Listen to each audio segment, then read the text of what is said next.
Perhaps we need some outside universal threat to make us recognize this common bound. I occasionally think how quickly our differences worldwide would vanish if we were facing an alien threat from outside this world.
Good evening and welcome to Spaced Out Radio tonight. My name is Dave Scott, and we appreciate you tuning us on in wherever you are, and we love that you are here as we get ready for the Cryptid Gee and the Cryptid Girlette.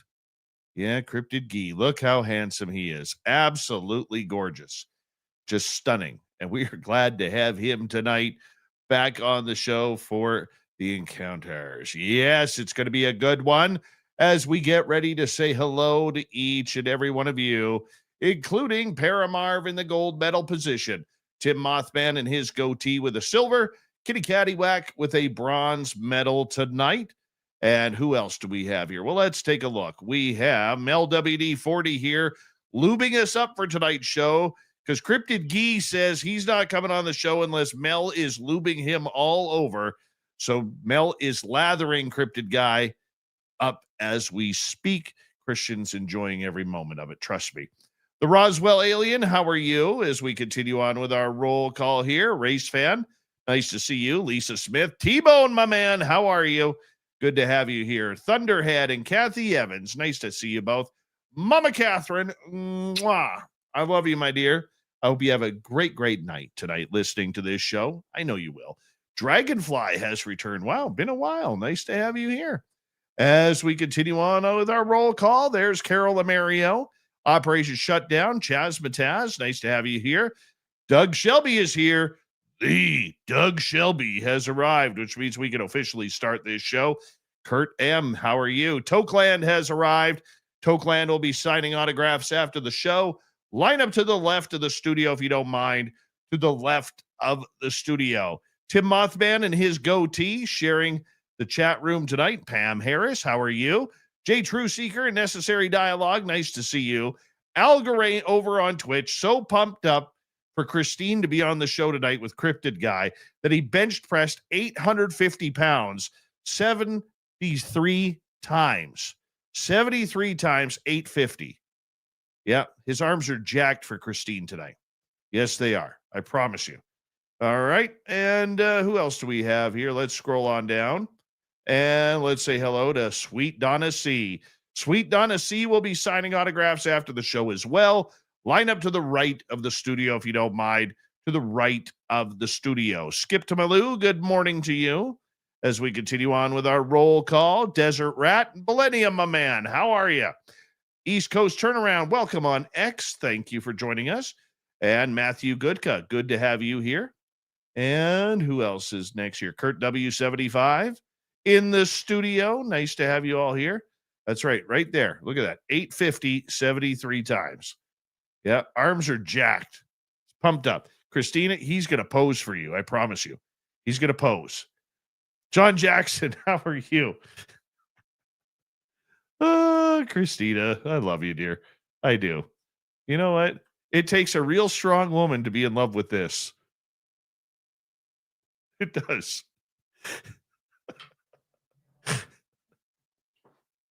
Oh my God. Hello and welcome to the radio and podcast side of Spaced Out Radio tonight. My name is Dave Scott, and we got a real handsome figure on tonight. Christian MacLeod, the Cryptid guy, is here, along with the Cryptid gal, Christine, and we're in roll call right now. So just bear with us, because we're going to be launching in about 45 seconds. Deanna Ann, how are you? And T-Bone, my man, thank you for kicking off the Super Chat tonight. The Super Chat is a wonderful way to support what we do on this show on a nightly basis. So thank you, my dear friend. And look at that, Christina. Algary's posing right now as we speak. What else do I got for you? Well, let me remind you, we got fresh new swag at spacedoutradio.com. Fresh new swag. So make sure you check it on out. You're definitely going to want to. Signs of Life, I'm Hardcore on X. Nice to have you both here. Super Chat is open. And shop at our store. Nothing ugly there, I promise you. Nothing ugly. Yeah. Do me a favor, everybody. That's you. Throw those horns up. Let's rock.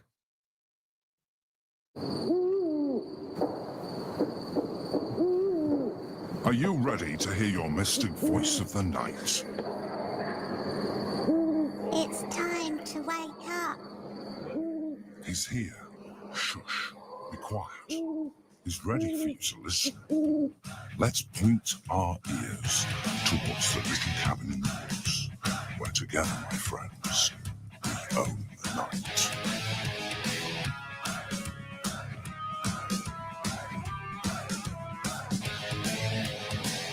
It's time for Spaced Out Radio with Dave Scott.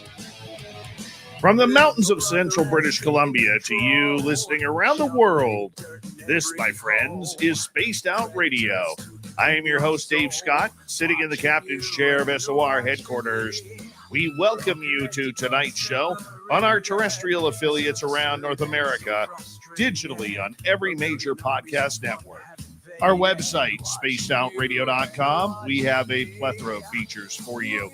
Rock out to Bumblefoot. Read the news wire. Check out our swag as well. You can follow us on X at Spaced Out Radio, Instagram at Spaced Out Radio Show, and on Patreon in the Space Travelers Club. Tonight's show is brought to you by Chive Charities. Help make the world 10% happier by visiting Chive Charities today. You can find them on our website.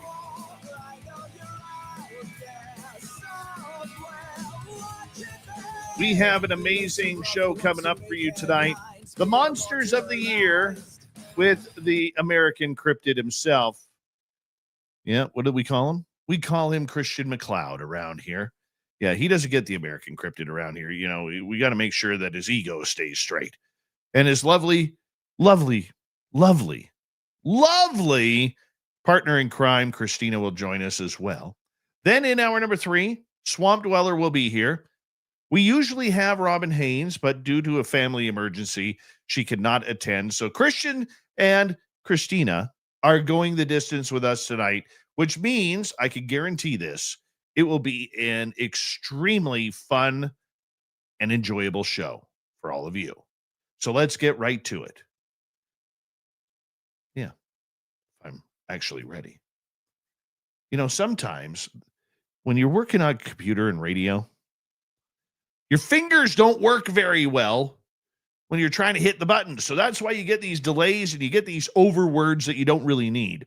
But we finally got it. Christian MacLeod is the Director and Lead Investigator of A.C.A.P.S, bringing over 25 years of boots-on-the-ground experience into the cryptid research, paranormal investigations, and high-strangeness across North America.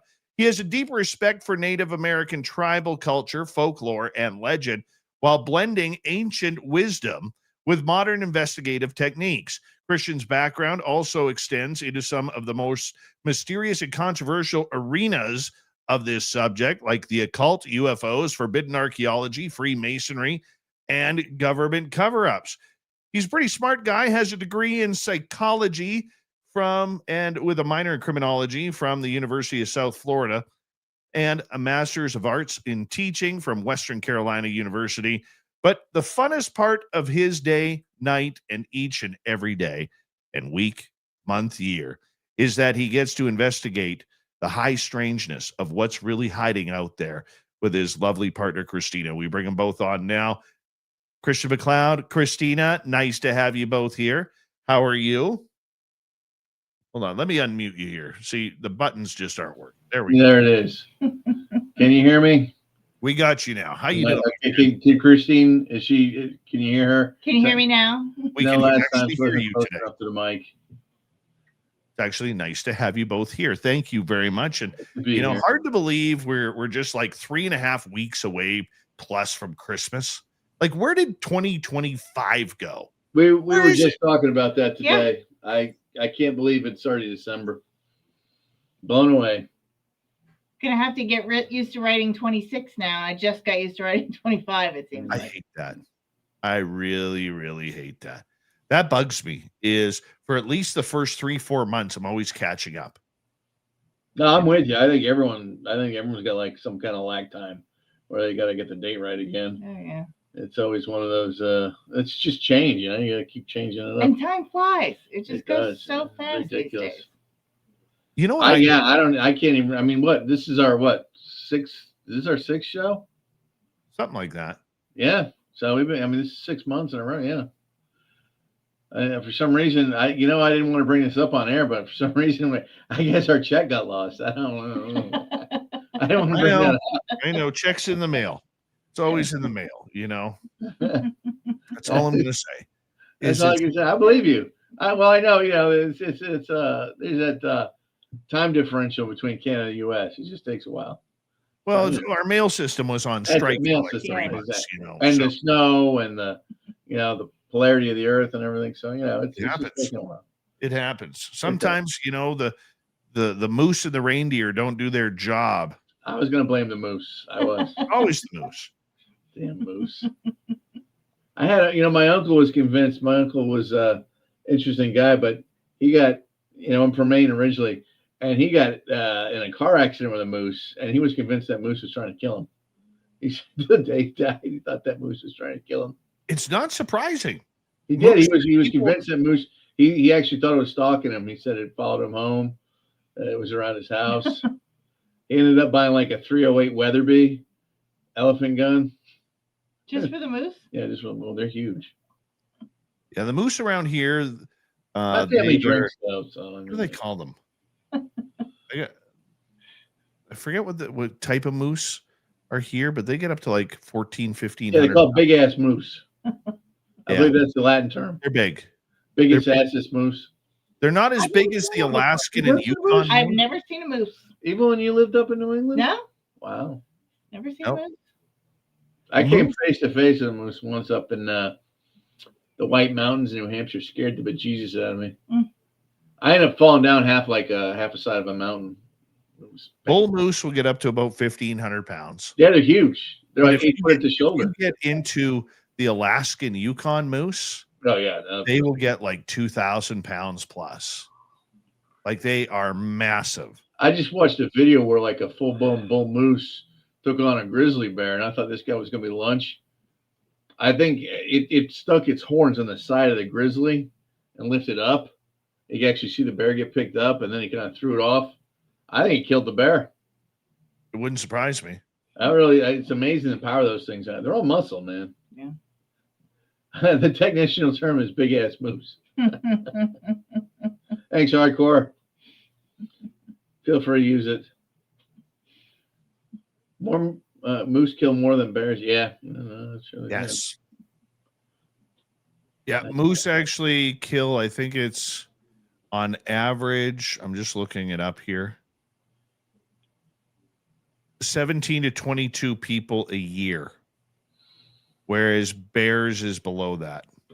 I'm not, like I said, I'm telling you, my uncle was a smart guy, but he was convinced that moose, he said it hit his car on the side. The horns went through the door and it pierced his lung on this side. But he said it just kept like you're pile driving them. It said it took the car off the road. These things are incredibly strong. And then it like waited for him to climb out. And by that time, the ambulance, everything came. But again, my family drinks. I'm going to check my stats here for a second. I think I may have got that wrong. Oh, they did. They did. Well, they're gone, but they did. Yeah, moose kill. Most years have 0 fatalities with moose, but on average, they kill up to 3 people a year. So my stats were wrong. And how many do bears? Yeah, they're about even. Bears have a slightly bigger number. So black bears will cause 1 to 2 deaths in North America per year. Grizzly bears will do 1 to 3 deaths per year. Polar bears 0 to 1 death, even though they're the most big and violent. So they're pretty even. I don't know if I believe that the stat on the black bears. Black bears, I've already heard a couple deaths from black bears this year. Really? I think that stat on black bears is wrong because I'm pretty sure in Carolina we get 1 or 2 deaths a year from them alone. That's just our state, so I don't know about that one. I have to double check that one. Did you hear the story a couple weeks ago from what happened just northwest of me? No. So it's rutting season, and it's getting close to winter. So these brainiac teachers at an elementary school, I like where this is going. Sorry, gonna be good. from a place called Bella Coola, decided to take their kids on a nature hike, and then in the middle of the hike, they decided to, have lunch. And all of a sudden, Mr. Grizzly comes out of the woods and didn't like it, mauls a couple of kids, mauls a couple of teachers. Well, they kind of deserved it. Before the pepper spray and the bear bangers got him away. Okay. How do you do that in that area? See, the problem that we have here in Canada is, and this is a true story, you could actually look it up. It's a scary, scary story because it's only about a 3.5 hour drive northwest from me where this happened. And the grizzly bears in BC, since they stopped the hunting, they're protected species here right now. The grizzly bears are getting more and more challenging with people. And black bears you could scare away no problem, unless it's a mama with her cubs or just a real hungry or emaciated bear. Okay? Or you upset the bear. I mean, there are reasons, but a black bear, 9 times out of 10 is going to run away when it sees you. A grizzly bear, not a chance. Everything is food, especially when they are getting ready for hibernation. Children are a perfect source of protein. Snack size. Yeah. And so they literally stopped on the trail for lunch. No guns, nothing to protect them besides bear spray, because up here, we're not allowed to take children on nature hikes with protection. So you take them into grizzly bear area, feed them lunch on a middle of a trail. Yeah. Them Canadians are smart sometimes. Well, and then you got the kids giggling and laughing. That doesn't Absolutely. And I'm surprised Bigfoot didn't grab one just to do it. And what does that sound like to a bear, a child laughing? Lunch. Oh. It sounds like a deer or a rabbit in distress. That's how it smells from the food. Yeah, it's the best. Yes. That's why I'm a firm believer. See, here's the problem. We get too concerned about all these predators, their numbers. Like in Florida, years ago, they were worried about the alligators. And they stopped hunting alligators. Now there's more alligators than there's ever been. Mm-hmm. And they're all over the damn place. And, they're worthless. I mean, the only good thing, let me tell you something, the only good reptile is a belt. I don't care what anyone says. You don't need them. They're worthless. And all they do now is they get eaten by these boa constrictors that got let out during hurricanes. All those pythons. That are taking over the Everglades. So you got pythons and alligators now. And now you can hunt the pythons. I think they get $20 a piece for the pythons. I just go in there with a couple sticks of dynamite. Boom, boom. There you go.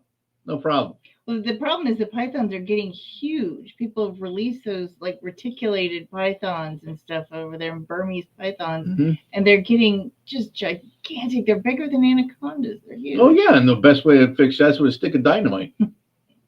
I'm tired. I mean, I'm sick of it. They're destroying the environment, man, and everyone's the environment, and then you got these reptiles running. You might as well have Jurassic Park in the Everglades, in Florida, because it's like that bad. I mean, there's snakes all over. It's horrible. Like I said, you got when the federal government's paying you $20 a pelt or a skin for a snake, and there's people making a living doing that. That tells you there's a problem right there and there. But it's going to be the same thing with grizzly bears. Before you know it, there's going to be more of those dang bears around. You just got to blast them, man. They have no fear of human. You got to get these things. You got to have a fear of humanity. I was out hunting this past Sunday, and the last 2 Sundays I've seen the biggest wolf tracks I've ever seen. So 2 Sundays ago, we found a 5.5-inch wolf track. Wow. And then that's not something else? No. And then completely different area. There were 2 wolves walking along a path, and those wolf prints on either side, like on the, you got the vehicle trail on either side there. Those wolf prints were 6 inches each. That sounds like never seen wolf tracks. Man. That's freaking direwolf. That's I mean, how deep were the treads? Because that's a huge animal. They were fresh in the snow, probably from overnight, because there was a little bit of snow inside the print. How deep were they? I mean, was it deep? Was it going all the way to the ground? I'm just curious. There was only an inch of snow, right? So they're not going to be too deep at that point. But yeah, it's pretty crazy. Pretty crazy. That's huge. Yeah, it sounds like a werewolf. Right? I was thinking Dogman myself. But... Well, that area where we are, there has been on the other side of the mountain Dogman sightings there. That is the one we're getting more Dogman reports now than we ever did. We're getting more. I honestly think there's something with that, because even like on the stories you hear or like on YouTube, and it's all Dogman now. It's like all these reports. And I know most of them are fake and fiction, but some of them, not everyone's making up stories like this. Yeah. It's got to be something to it. But I think that's going to be like the next big thing. And I know his popularity's been creeping up there. Bigfoot's still #1 guy, but he's closing that bridge real quick. He's getting more and more popular. I'm just curious to see. It's one of these things where Dogman's all over the place. He's Canada, he's in South America, all over the Western United States, all over the bread belt, Southern United States. We got tons of reports from Louisiana, Texas, California. I mean, it's crazy. He's all over the place. So I'm just curious to see if that's ever going to pop out, and we'll get the truth on that. 2025, the year of the Dogman. Yeah, exactly. Well, it's funny you say that, because a few weeks ago, one of my new upcoming research partners, she lives about 45 minutes north of me, and where she goes and investigates paranormal, there have been, in the last few months, a couple of what they call werewolf sightings there.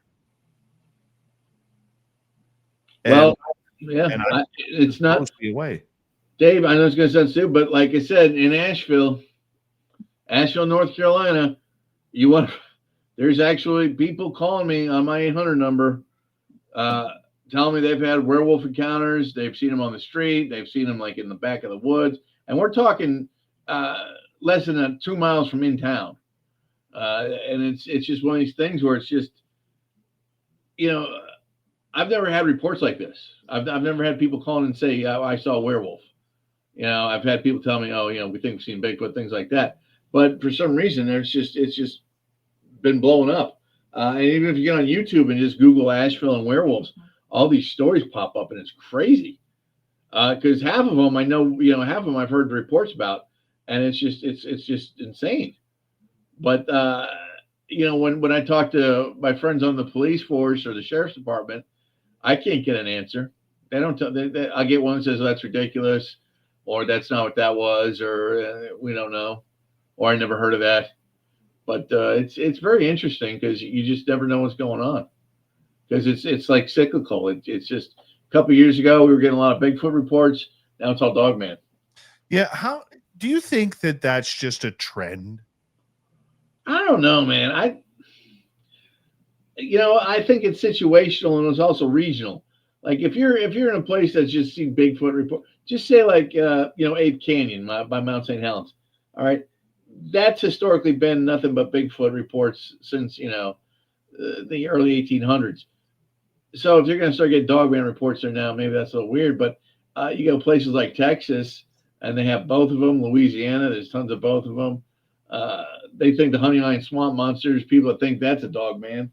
So it's just you don't know. I'm telling you right now, in North Carolina, we definitely have a Dogman situation from Appalachia, on the Appalachian Trail, and that's just we're getting more and more reports.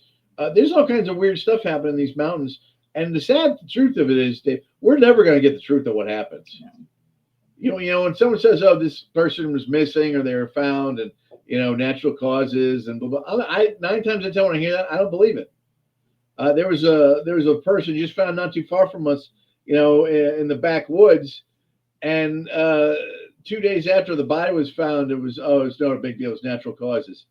But prior to that, they're making this, it was a battle scene out there. There's all this stuff, and it's all hearsay. No one knows what the truth is, but you never get, the whole thing. You never get the whole story. So you get like 2 days. There'll be a 48-hour lag time, and so she died of natural causes. He died of natural causes. Well, what was all the hype? Why'd you guys shut all this down? And you had all these teams in there, and there's all these forensics in there, and there's natural causes, but you're bringing out, all this equipment. It just doesn't make sense. It just doesn't make sense, and that's something we deal with all the time. I still can't get a accurate number on how many people go disappearing on the Appalachian Trail. I've been in touch with the Department of Natural Resources, Parks Department. No one, you can't get a real answer. And it's one of these things where you're never going to get that answer because they don't want you to know. Do you believe that there is a difference between the Dogman and the werewolf? I don't believe in werewolves. I think that's the dumbest thing. I've been doing cryptid paranormal investigations now for 27 years. I have seen some things that have changed my mind. It's like, and I'll tell you, someone that we know, Robin, has changed my opinion on a few things. But I find it hard to believe that a human being can transmogrify himself into an animal, or they go through that kind of. I just don't buy it. And I know it's one of the oldest legends there is, but I think that has to do with Xenocephaly or Dogman. I just don't buy it. I'm more inclined to believe vampirism over lycanthropy. There's just no. It just doesn't wash with me. Like I said, I'll buy a lot. I believe in a lot of weird stuff, and there's stuff I believe in. I believe now that 10 years ago I said that's no way, that's ridiculous. That I'll give some credence to, but I just don't buy. I just buy the transformation thing. I just don't think it's possible. We got under a minute to go. The American Cryptid is here tonight. Christian MacLeod and his lovely partner Christina, who goes out hunting with them. These Dogman sightings, then, okay, why do you think there's an explosion of them? Because what I've noticed since I've been in this field, and we're now into year 11, is when I first started in this field, everything was paranormal. Then it became everything UFO, then everything Bigfoot, and now we're getting into Dogman. 25-second answer. Do you think it's just something that is trending because it's fancy? No, I think it's trending because there's more and more sightings, and people they're less afraid to report them now. There's 20 years ago you started saying, "Hey, I saw something in the woods." You're basically told to shut up. It was a bear. Now they've got formats like yours and mine, where their stories are welcomed and they're given credence and they're researched. And I'll tell you straight up, before we would report on something, we do a lot of research, and I think hold that thought. From. The American Cryptid, Christian MacLeod, the American Crypt Queen, Christina, Crypt Queen. They continue with us on Spaced Out Radio right after this.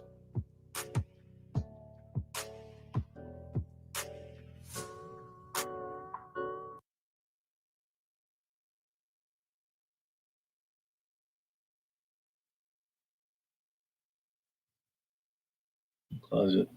I think I'm going to make this into a t-shirt. I would. I'd buy it. Yeah, my closet. I'm going to try that right now.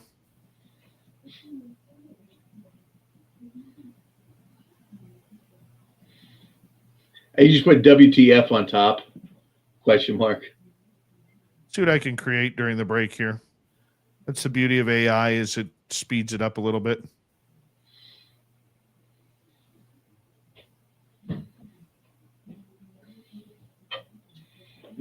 Can you give me that, Rupert? Sure. 0. Limit the cup as well. Nah, just there you go, man.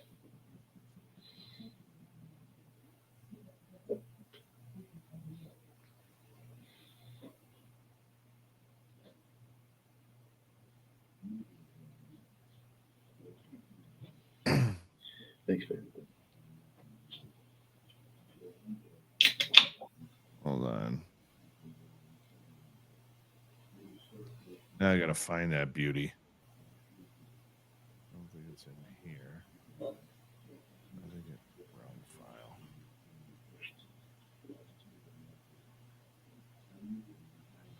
There it is.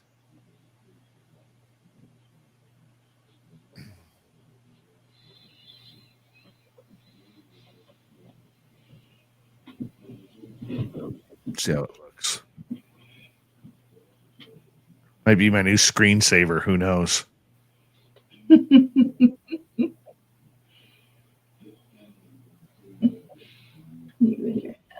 All right.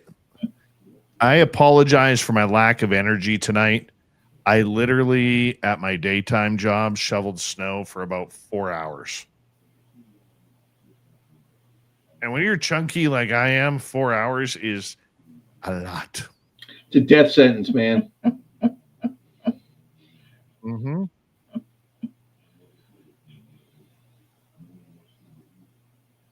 We got a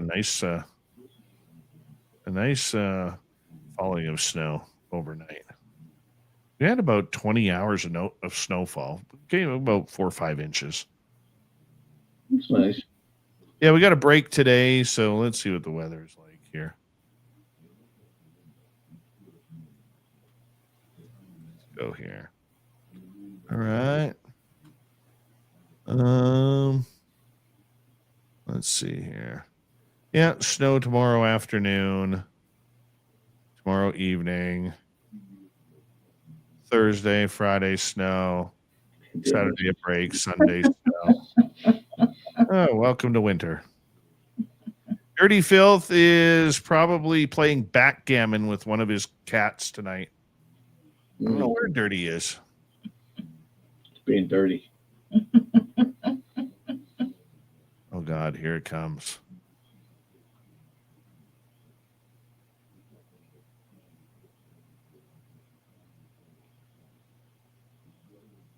No, don't like that.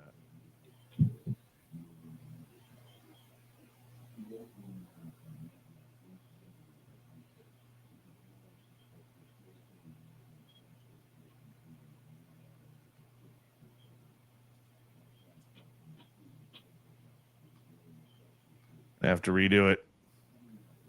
All right, look at old T-Bone there. Just gifted a membership. Hey, you want a membership? I'll get you a membership. Thank you, T-Bone. You are the best, man. Absolutely fantastic. What's brutal? Jose? I've been taking a lot of criticism today. Joseph Richardson, how are you? Right there. Dirty Filth currently playing backgammon with the cats. Worst part about it is he's losing. Oh, the snow being brutal. I get what you're saying now, Jose. Oh, man. I got my ass chewed at my daytime job today by this lady who she must have been having the worst of worst days and decided to take it out on me. Yeah. You know, you get those people every now and again. Mm-hmm. All right, we got 25 seconds. T-Bone, my man, large and in charge tonight.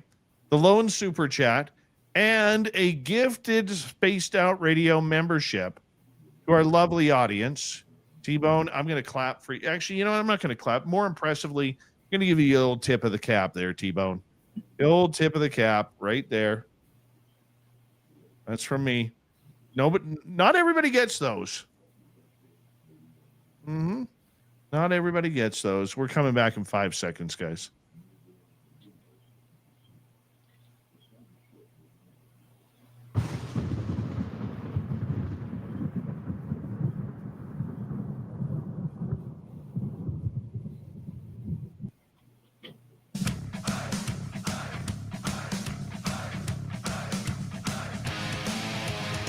Here we go with the second half hour of Spaced Out Radio tonight. My name is Dave Scott. Thank you very much for tuning us on in wherever you are on this beautiful planet we call Earth. Hey, I want to remind all of you that if you missed portions of this show or others, check out my free archives on YouTube or any major podcast network. Our website, spacedoutradio.com. We have a plethora of features for you. You can rock out to Bumblefoot. You can read the Newswire. You can check out our swag as well. Follow us on X at Spaced Out Radio, Instagram at Spaced Out Radio Show, and on Patreon in the Space Travelers Club. Here we go. Christian MacLeod, the American Cryptid, and his research partner, Christina, joining us as we were talking about werewolves right off the bat. But this is the encounters, and I know you got a couple of stories for us tonight, Cryptid Gee. I do. It's a recap for the year. I went I went just in case, you missed it. I went and put the dome on for you. Beautiful. So, Beautiful. I didn't want you to feel like I forgot. Oh, thank you. Thank you. What do you got for us story-wise?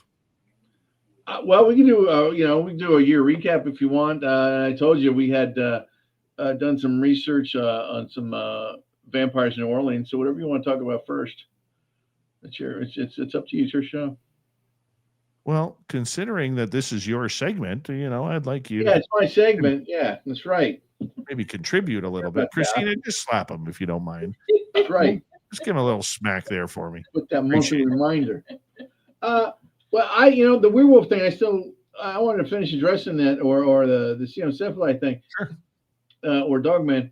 I think what happened is, I think the same thing that happened with Bigfoot happened in Cenocephaly. And I know I've said this before, but if you look at the historic record, Cenocephaly has been around forever. Alexander the Great actually hired mercenaries over Cenocephaly. That's in the historic record.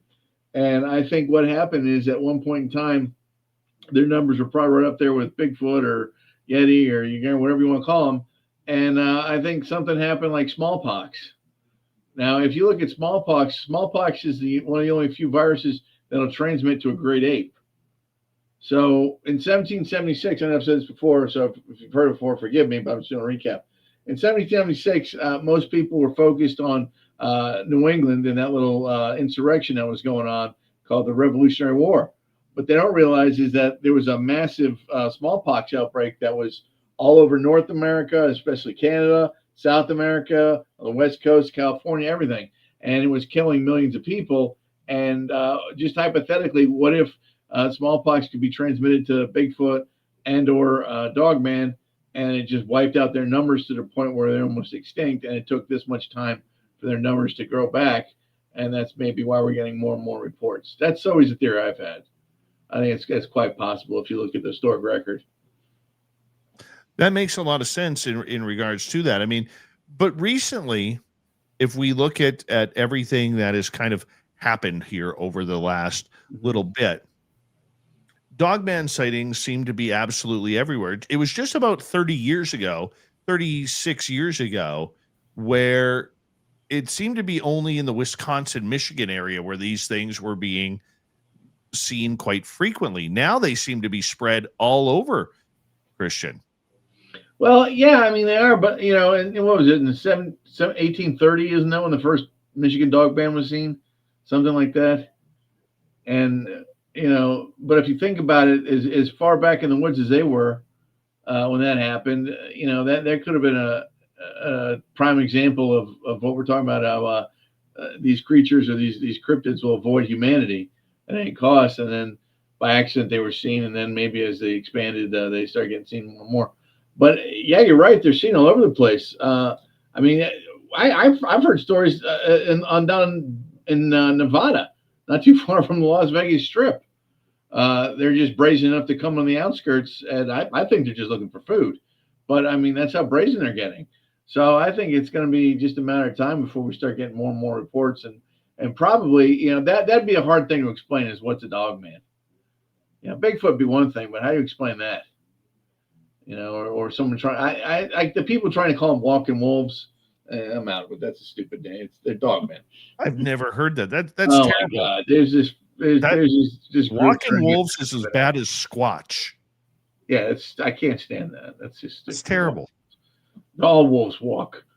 These, you know, it's like saying they're just walking. You know, they all walk. So I mean, if you're saying, well, they're bipedally walking wolves, I mean, they're Dogmen. See no set fly. I mean, there's already, stop trying to be original. They're already got a name. Can't stand when people do that. Or it's like USOs becoming UFO. And what happened to UFO? Now it's you got that UAP garbage going. UAP. That again, to me, stupid. Why? It's called a UFO. It's been a UFO for a millennia. Don't leave it alone. Quit trying to rebrand. That's how they change the stigma. That's why people always got to come up with different catchphrases or acronyms for it.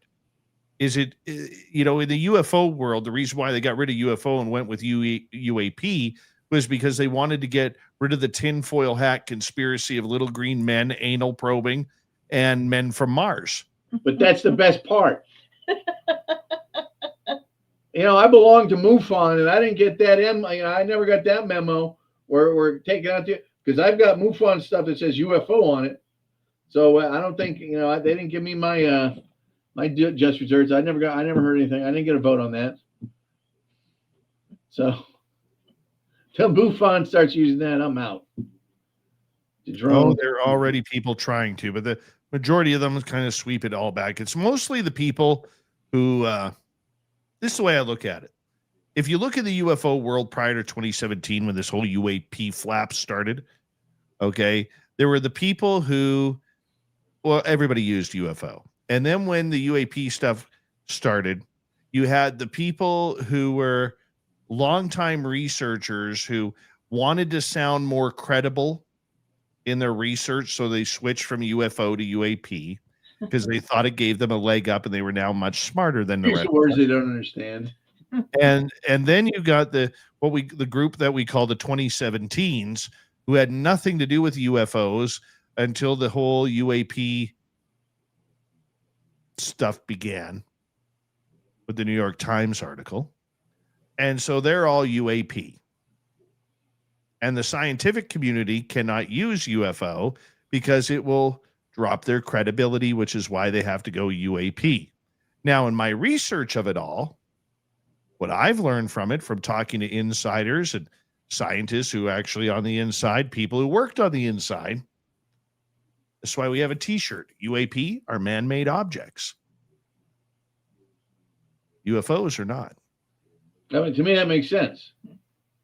That makes sense because, you know, UAP could be a drone, some like hyper drone. You know, we got that new, I mean, there's all kinds of new stuff that we're seeing now. Have you seen that new drone, the bat drone that launches and then just goes boom? Yeah. That thing's incredible. So, I mean, who knows what we got? But I think, you know, as far as distinguishing alien craft from human, I still think the best verbiage is UFO. Call what you want. It's still the most accurate. Yeah, because technically it's correct. It's an unidentified flying object. We don't know who made it. I mean, you know, when you see these pictures and the videos coming from these fighter craft, and they're flying Mach 2, chasing these things, and they disappear. I mean, it's crazy. What does that? I mean, that's a different technology, man. That's not from here. He's from somewhere else. He's got a better driver's license. Well, what do you think of this story that's popped up? Okay, in the new movie Age of Disclosure, there is a piece of evidence there that President George Herbert Walker Bush, when he was with the CIA, was actually read into the Holloman Air Force Base UFO and alien encounter.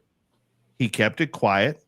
He found out more information after he was president, that one being came out of one craft that landed. There were 2 other craft that were in the air as well, and they met with military and CIA officials. And we don't know how long it was for. We do know there is an alleged video from Holloman Air Force Base that you could YouTube and check on out. So if you type in Holloman Air Force Base UFO, comes right up. And it is something that is very interesting that, it amazes me that every now and again, and it happens frequently, at least a couple times a year, that all of a sudden a president's name, Christian, gets tied to the whole UFO story. It used to be Eisenhower. It was for a long time. It was Eisenhower. He was the only one that had, and then Truman might have known something, but it was Eisenhower. And then, apparently, of course, there's the reason why. One of the reasons why JFK got killed is because he was going to link the UFO stuff. And then, of course, there's the Richard Nixon theory, where Nixon was actually going to meet with them. They were going to publicize it, and then all of a sudden Watergate broke because half of the government didn't want them to discuss it. So I don't know. I think once you reach that certain level in government, it's just like your former, prime minister or defense minister. Yeah, Paul Hellyer, the former minister of defense. Former minister of defense, he gets up there and says, "Oh, yeah, these things are." Once you reach that level, it's hard for me to disbelieve that, because when you get to that level of government, you're going to have every kind of clearance. So on our YouTube side, I'm showing the video of what is alleged to be an 11-second film of the light. Okay. Now, a lot of critics will say that the way this light is approaching is it's actually a jet aircraft with its landing gear light on that is approaching. Now, you don't see the other two craft in this 11-second video of this alleged UFO that's landing. But apparently there is a multitude, some would say a plethora of film regarding the other 2 craft and the being getting out that has never been released. Now, I can understand when you get 11 seconds of video that somebody who does not believe in this, that it would look like a jet landing, so I find it very interesting. What's your thoughts? I mean, I just don't see that as a jet, because there's no wingspan, there's no other lights, there's you're not seeing any wash, there's no distortion from the turbines, the heat. To me that looks like basically a ball of light under control. What do you think? There's just the dropping. There doesn't seem to be any other trajectory to it either. I mean, that it doesn't seem to move like an jet aircraft would. I would agree with you on that. Actually, yeah. It's like the vertical. It's just going more vertical. It really seems to be dropping. Yeah, it just seems to be dropping. Motion to it. Yeah, there's no flight path. It's just coming down. Yeah. Well, a lot of people believe that video right there, that all you have to do if you're listening at home or on radio and you want to check it on out, go on your phone and type in Holloman Air Force Base UFO. It comes right up and you can have a look for it yourself. And like I said, a lot of people will say there is more to this video. I've heard it's up to like 20, 21 minutes long. But that's 11 seconds that got snuck out and released. But if it's real, how did it get snuck out? Where is the rest of it? You know what I mean? It's not like it's not like back then they could just, take their cell phone and do a record right there of what was playing. I mean, they'd have to have the whole reel. No, I get that. I totally get that. I'm sure there's other copies that were made, but whoever released that copy, cut it down to 11 seconds. Could be I somebody guess. snapped it real quick with their own recorder and didn't Teaser actually trailer, get yeah. the thing. They never know. And they said now that's the one where they allegedly met with Bush Senior. Well, that's the one Bush Sr., when he was head of the CIA, was read in on. Okay. And then he found out more about it when he was president. Now, scientist Eric Davis, who is a very controversial figure in this UFO world, especially with the Wilson Davis documents, where he talked with Admiral Wilson privately in Las Vegas. He's the one in the Age of Disclosure who came out to say that this conversation happened and that Bush was read in. But I mean, if you look at it, that would make sense. He was the head of the CIA, man. but if you look at it, since Eisenhower, it was believed JFK was read in on it. It was believed that Lyndon Johnson really wanted nothing to do with the subject because he just wanted to go to war in Vietnam. Okay. Richard Nixon was read in. We don't believe Gerald Ford was. Jimmy Carter had a great interest in the UFO subject. It even talks about his own UFO sighting in Georgia. Yeah, when Very he was public about that. Okay. Ronald Reagan had a major interest in this subject. We know the Clintons did. We know that George Bush Sr., now with this, we know that he was read in on the subject. We know George Bush Jr. wanted nothing to do with the subject, wouldn't even talk about it. He's been pressed on it, will not say anything about it, doesn't like it. We know Barack Obama was into the subject. We also know that Trump has talked very much. He's probably the most, the president who's talked publicly about UFOs the most. Well, the problem with that is I don't think Trump had full access. I think someone stonewalled him. I still believe that until he finishes cleaning up the mess we have over here in the local, federal government. They're not gonna. I think they're not gonna give him everything. I just think there's that last certain percentage of people that just can't stand him, don't want him to know everything, are those people, the powers that be. I think if he finally gets all that information, he'll release it because he said he was going to release all the Roswell stuff and all the UFO information, and then it got blocked, for release. So I mean, there's either something really, really big that he wants to release, or he doesn't have all the variables yet. So I don't know about how that's going to be. If there's one president that's going to release it, I believe it would be him. Yeah, I mean, Joe Biden, love him or hate him, and we don't need any comments about it. Okay. He didn't talk about UFOs. He dodged the subject as well. Well, and he would, but he was vice president for 8 years under Barack, and if Barack knew about it, then he had to know about it. Thankfully he can't remember his middle name, but but when you have that kind of information, it doesn't. You're not going to forget that.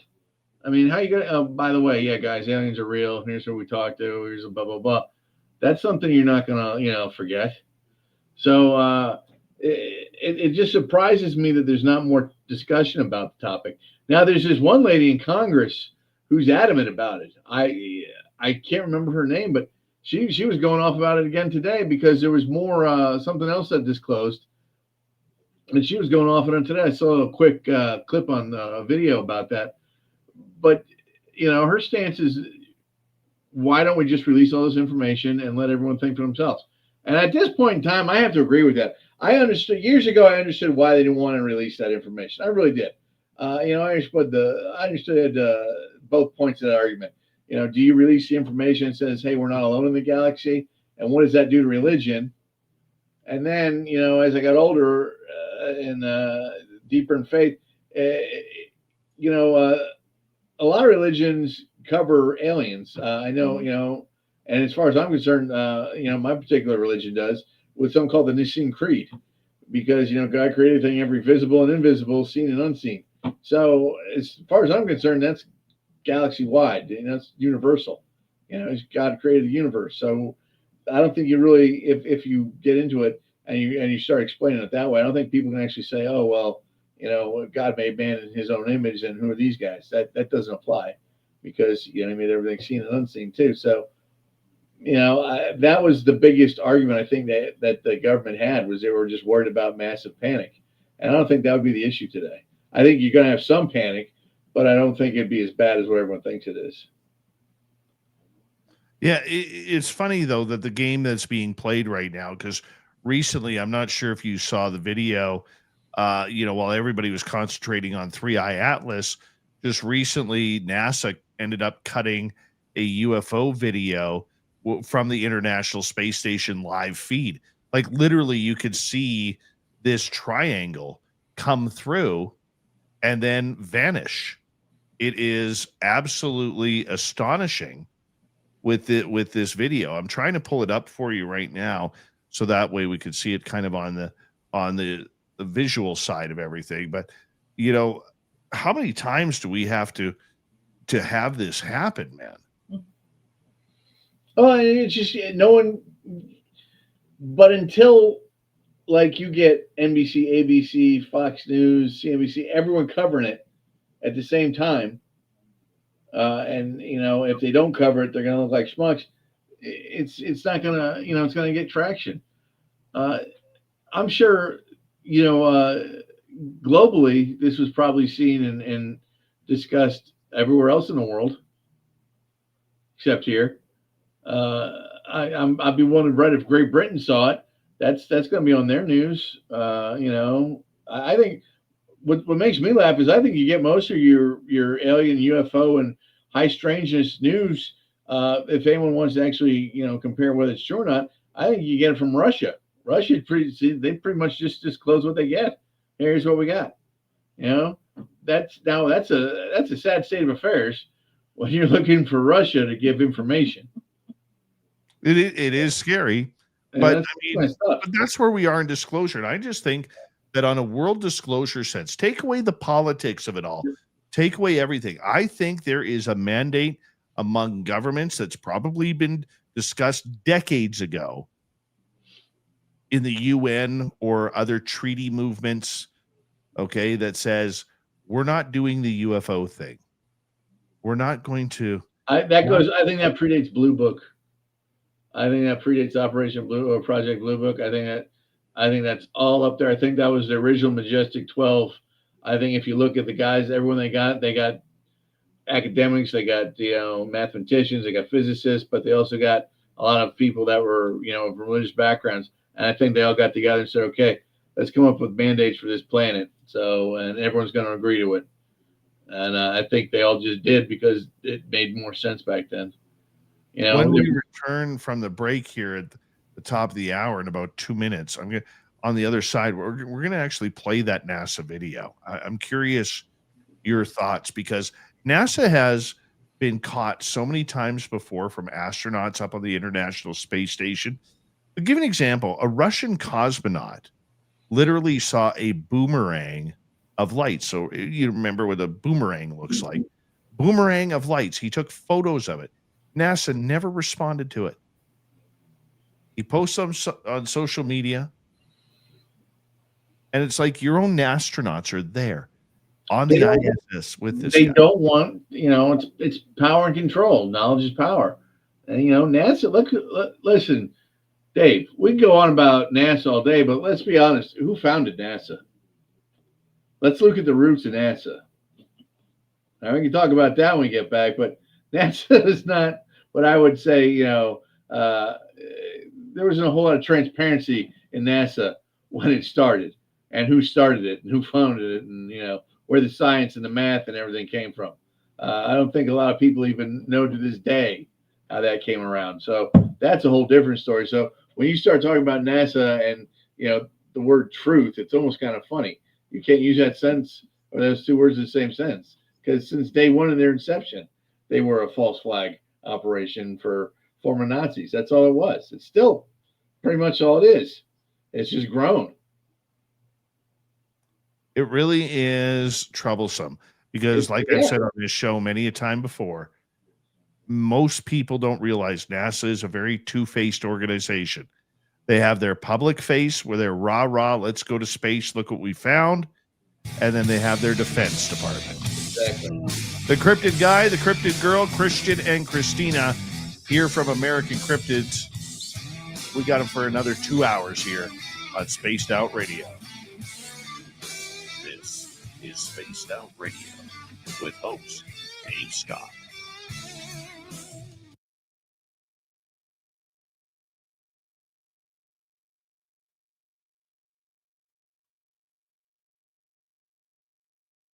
All right, we are clear. I'm just going to put you guys in the background. Blue skies, how you doing? I'll be right back, guys. All right, let's be nice, people. Let's be nice. Look at me up in the corner here. Yay, that's me.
All right.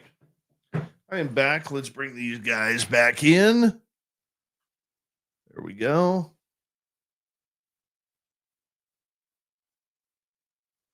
We doing good? Oh, fabulous. Oh, you're just lovely. Just fabulous. Fabulous. The art of fab. I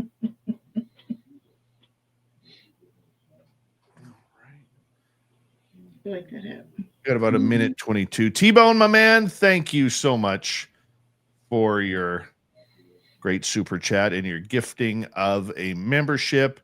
Greatly appreciate you, my man. This is why we love you. Digger Dog, have a good sleep. We put Digger Dog to bed every night. We do. Elon and Von Braun are the same person. Of course. Everybody. All right. We got about 46 seconds. Good show so far. Of course. 30 seconds.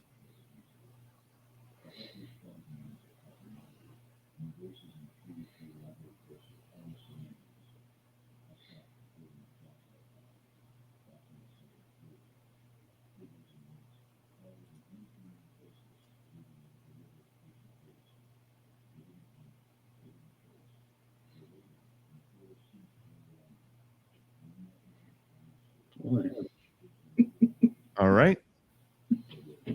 Here we go, everybody. Let's make it happen.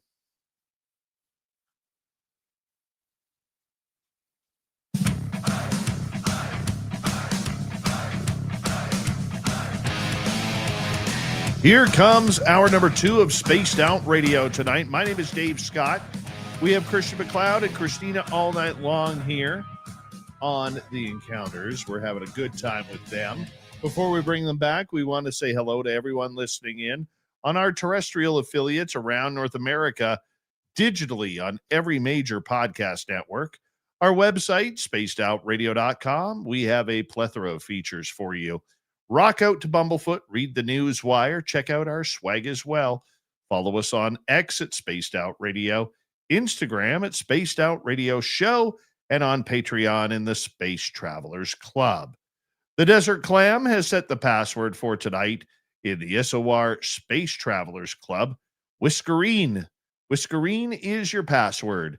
Use it wisely, Space Travelers, as the Clam says the password each and every night, right here on Spaced Out Radio. Let's bring in Christian MacLeod and Christina. They are from American Cryptid and Paranormal Society, based out of Asheville, North Carolina. Home to some great minor league baseball and lots of monsters around there.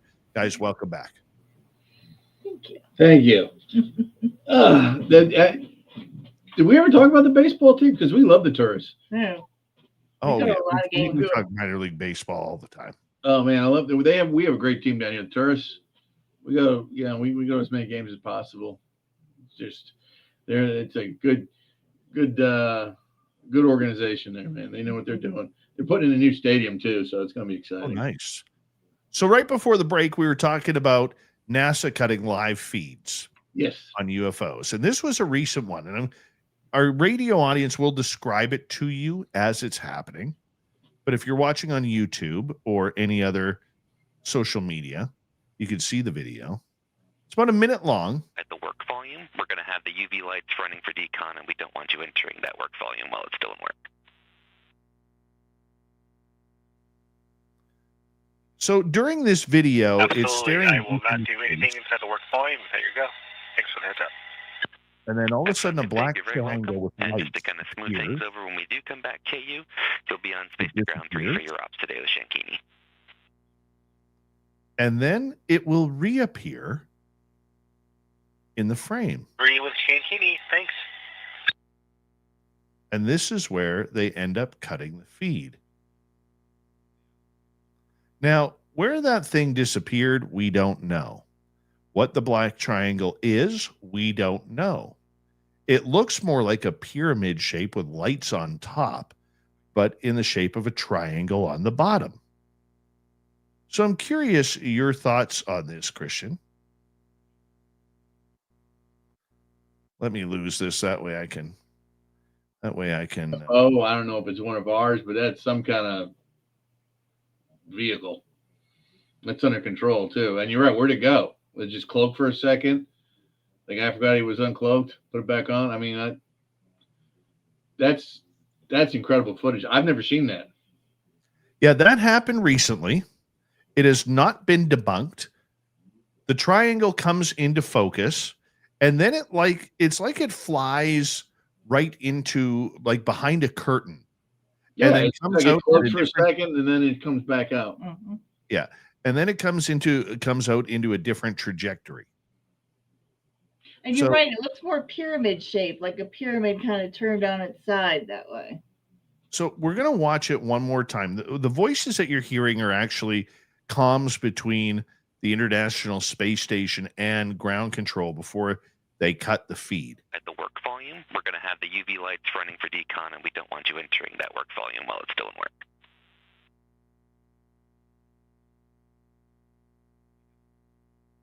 Absolutely. I will not do anything inside the work volume without your go. Thanks for the heads up. Excellent config. You're very welcome. And just to kind of smooth things over, when we do come back, KU, you'll be on space to ground 3 for your ops today with Shankini.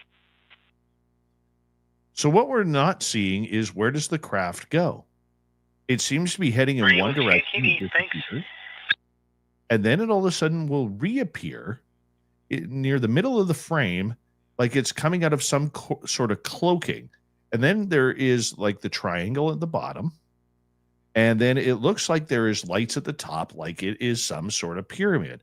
And this is a video, once again, that NASA allegedly cut from the feed on the International Space Station. Now, whether it's true or not, we really don't know. We really don't know.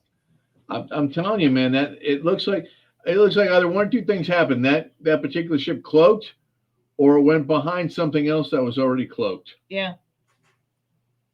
and then it came back out. So maybe there was a bigger ship. Maybe that's part of an armada, or maybe that's part of a whole fleet or whatever.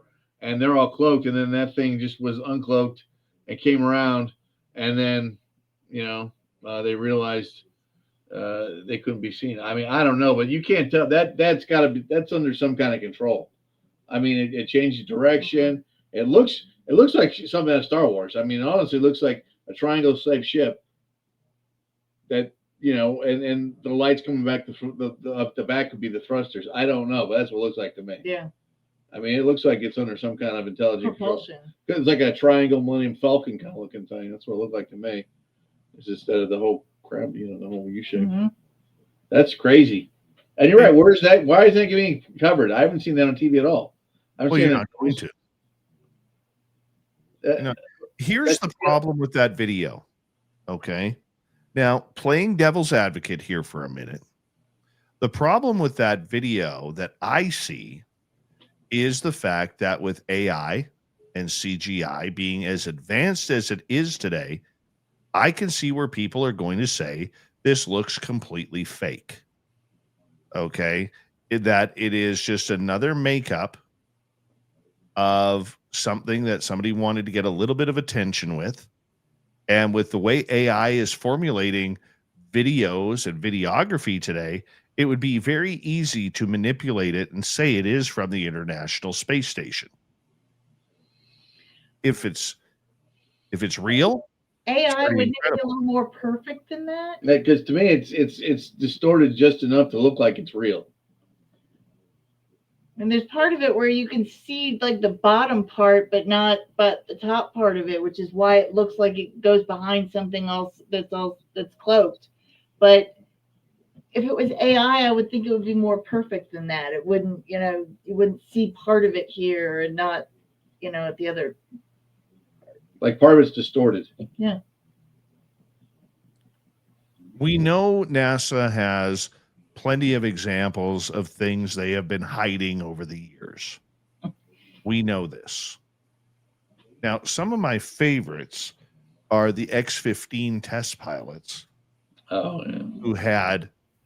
who had UFO encounters, including, and many people don't know this, but including the first man to walk on the moon, Neil Armstrong. Yeah. Yes. So during the time, the most famous case was from Major Robert White. It happened July 17th, 1962. So for people who don't know what the X-15 was, it was basically a rocket with a cockpit on it. Okay. It had to be launched from a B-52 bomber, and the B-52 would go up to about 40,000 feet. They would launch the rocket, and they would take the rocket up to about 300,000 plus feet above the Earth. So on this date in 1962, Major Robert White radioed in that there was a description that has become very legendary. And this is something NASA today doesn't even talk about. Okay, because when he looked out the cockpit window, he saw a bright whitish object pacing his X-15, which was flying at about Mach 6 or 7 at that point. That's 6 to 7 times the speed of sound. It was described as unidentified, shaped like an orb or disc, visible long enough for him to comment on it during the mission. His famous line was, "There are things out here. There absolutely is." Now, debriefing notes later indicated White could not identify the object as a star, planet, satellite, or any known man-made object or craft. Engineers tried to attribute this to ice crystals on the glass or reflective debris, but no matching explanation was ever confirmed. This remains one of the most highly credible UFO military astronaut encounters because White was a decorated pilot flying above 50 miles altitude under heavy instrumentation. Now, in April of 1962, Major Joe Walker had an encounter, and he filmed it. So NASA actually has the film of this that they've never released. He apparently saw 5 to 6 metallic objects above him. They were flying in what appeared to be loose formation, and as a pilot, especially a military pilot, you would think that he probably knows what a formation of aircraft look like. And we also know that at 300,000 feet plus, when you're looking into darkness above you, there is nothing else that's human that is going to be up there flying. He stated publicly that these weren't reflections and were true unidentified. He also said, that he captured footage using an onboard cine camera. NASA has never released the full frames, though images were rumored to have circulated in classified Air Force channels. Walker later said, "I don't know what they were. They were not aircraft." Yeah. And then William J. Pete Wright, the fastest man alive, saw a white sphere while flying at Mach 6.7 in 1967. So this was in the X-15A-2 test.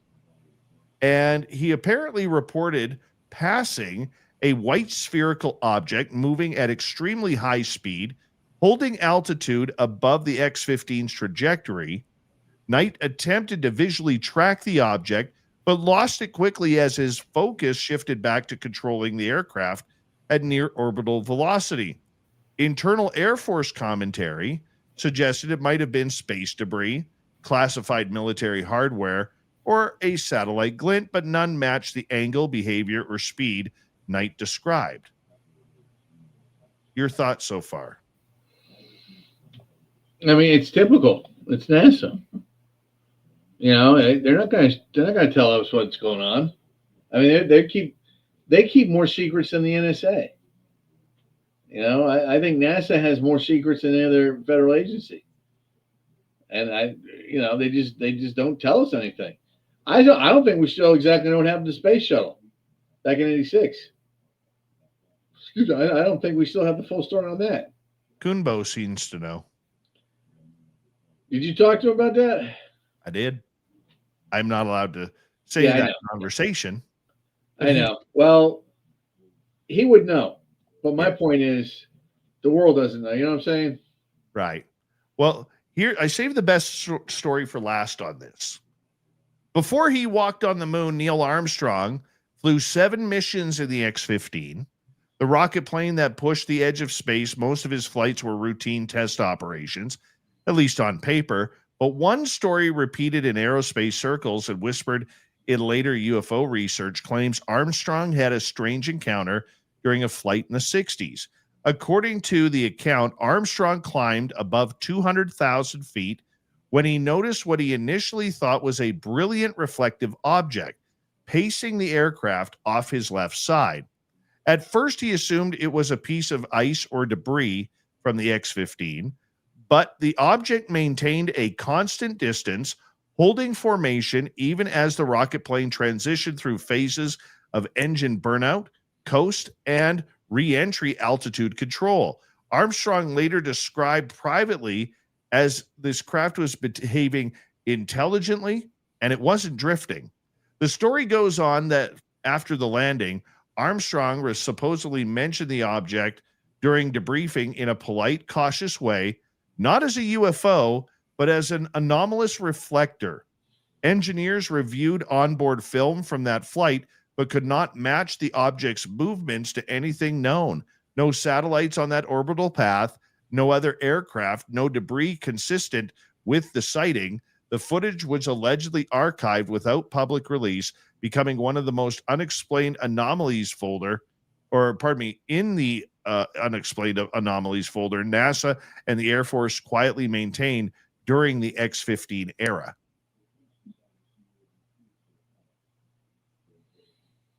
I mean, it is what it is. He saw something. What did he see? Right? Yeah, that's not the first time he saw something too. When they were landing on the moon, there was recordings that got pulled that said that there's people there's something over there. There's people over there. They're watching us. That you ever heard that conversation? Yeah, it was something like they're here, they're on the hill, and they're watching. On the hill. They're on the hill watching us. What do we do? And then there's the whole they didn't go the dark side of the moon because they knew what was over there. They did. They came back, and that's when they decided to leave because they were supposed to be there for a couple more days. According to somebody I talked to, when Armstrong and Aldrin walked on the moon, they looked over, and that's where the comment was made on the emergency channel, because they actually saw some sort of square object that was there at one point, and then when they were landing, and then when they turned to look back, it was gone. See, I was told by someone that was pretty, I would consider knowledgeable in this area, that they actually spent on that dead time. There's like the dead 23 minutes, or whatever it is. They actually got in the rover and went down and around and ran into a base. And at that point, they were on the emergency signal. And it says, there's a base here. There's a base here. What do you want us to do? And that's when they said, get back, and we're coming back. Let's go. Get back. And that's why they came back. Yeah, I heard that story too. And that one, it was in a crater. Right. And I believe that was the mission a couple after Armstrong's mission. I thought that was the first one. No, because they didn't bring the rover up on the first one. I think it was. Okay, whoever had the rover. Wherever the rover was, that was when, because that's when that happened. It's because they got back in the rover and came back and they took off. And apparently, if you look at the photographs of the tracks, you will see them driving around just like they would, and then you see them pull up the crater, they stop, and then you see the tracks reverse and get the hell out of Dodge quickly. Oh shit! What else were they going to do? Right. Right? Hey boys, here we are. It's still amazing cover-ups. Yeah, but of course they cover it up and don't release any of that stuff. Well, how are you gonna? And again, who's to say if they're friendly or if they're on the moon, they know we're here, right? If they've got that kind of technology, they know exactly why. If they're not communicating with us, I've always said this, David. I don't know if you're going to agree with this or not. if there's an alien civilization out there, they know that we're real and they know we're a planet, and they haven't communicated with us. It's because they don't want to. What do we bring to the table? We don't have their technology. We can't even get our own stuff together on this planet. We're still arguing about the same stuff for 3,000 years in certain areas of this planet. So what makes any kind of advanced life form think that we're going to do anything different if we get the keys to the kingdom? And if they know anything about humanity in general, they know that we fight, we war, we pollute.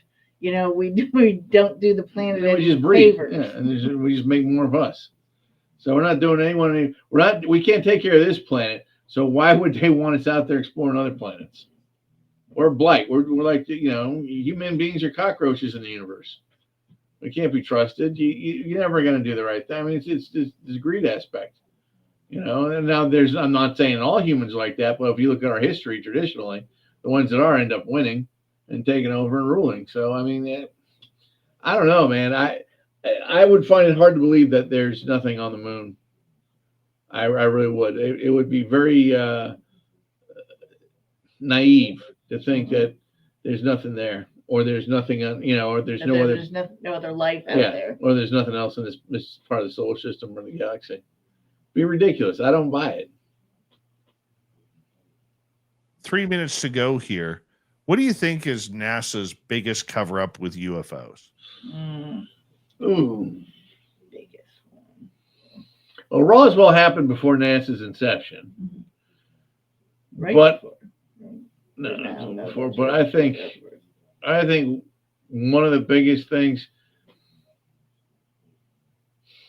I want to say the alleged incident where Nixon was going to come clean, and then all that got the kibosh on it, because we do have we do have film footage of it looks like an alien craft getting ready to land somewhere in California on that day, and then it just goes completely.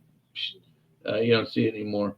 I think that might be one of them, but I think they've probably kept most of their technology a secret. I think that would probably be the biggest thing they keep a secret is their technology, and they do that for a reason. What it is, I don't know. But I've got a friend of mine that he used to work in some government branches, and he told me point blank that old adage about everything you see and everything that's released today that's modern, the federal government and the U.S. government's had it for at least 35 years. So technology-wise, who really knows where we are? So that's what I think NASA has hidden the best. I think they've done the best job of just keeping all the technology on the low, because you never know. You don't know what they have. It is a very difficult situation to try and figure out. That is sure. But and I've said this before too. There's a reason why the U.S. is so arrogant. It's because we can back it. And when you get the president of the United States telling people that you're either going to do this or we're going to come and clean the house, you can be assured that's what's going to happen. But that's because we can do it, and we can do it because we have the technology to do it. And I think the reason why we don't fear reprisal is because our technology is such that they're not going to get anything, in over us. And I think that goes for pretty much the entire North American continent. Canada, South America, us. And I think that's all going to be, I think that's all like got that shield on it, just because, of the way it's set up. But I think that all that technology comes from either NASA or, joint military or all of it. But I think the biggest cover up is definitely the tech. I would say the technology is absolutely incredible at what they are hiding. I mean, if we saw a quarter of what they have created, we as regular human beings would be in awe of absolutely everything. We really would. The Russians are still trying to figure out how our satellites worked in the early 80s. They're still trying to figure that out. So, the Russians and Chinese are just have literally just developed stealth technology. Yeah. I mean, and so we don't. It would, Dave. I can't even imagine. I mean, if we got picked up by some black SUVs tomorrow and say, all right, we're going to take you the three is, we're going to take you guys and show you all our high tech stuff, and you can talk about as much as you want, but no one's going to believe you. who knows what we'd see. Christian MacLeod, the cryptid guy, and Christina, his partner, are back for another 90 minutes on Spaced Out Radio. Partner.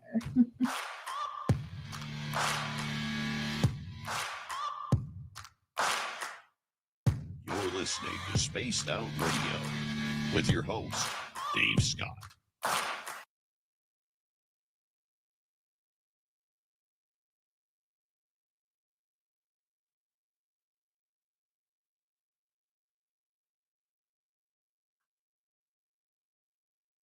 All right, we're clear.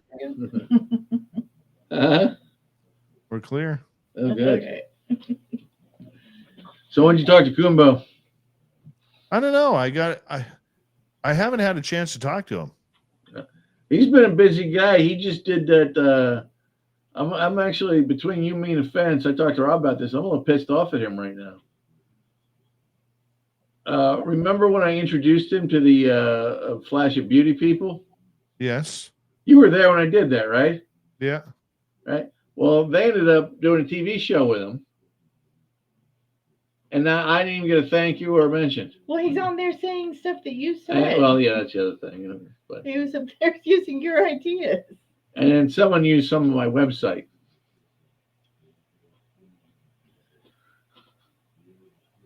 Who used your website? I think it was Kumba. We were watching something right after that, and there's boom. There's A.C.A.P.S right there. I know it's mine because I built it.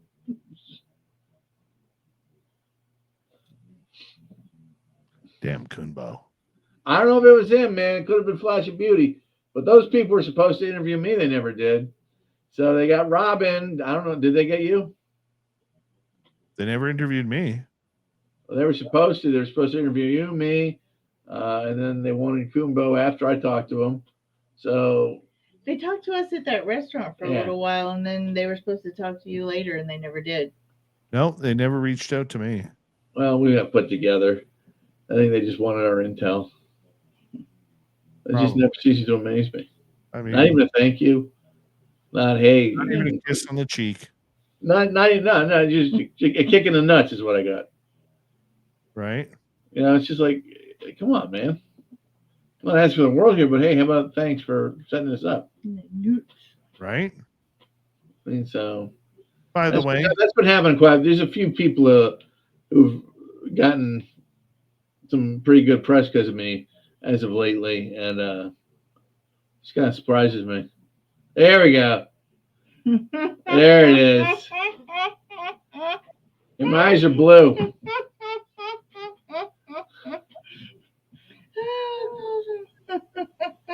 Hold on. Make the eyes blue.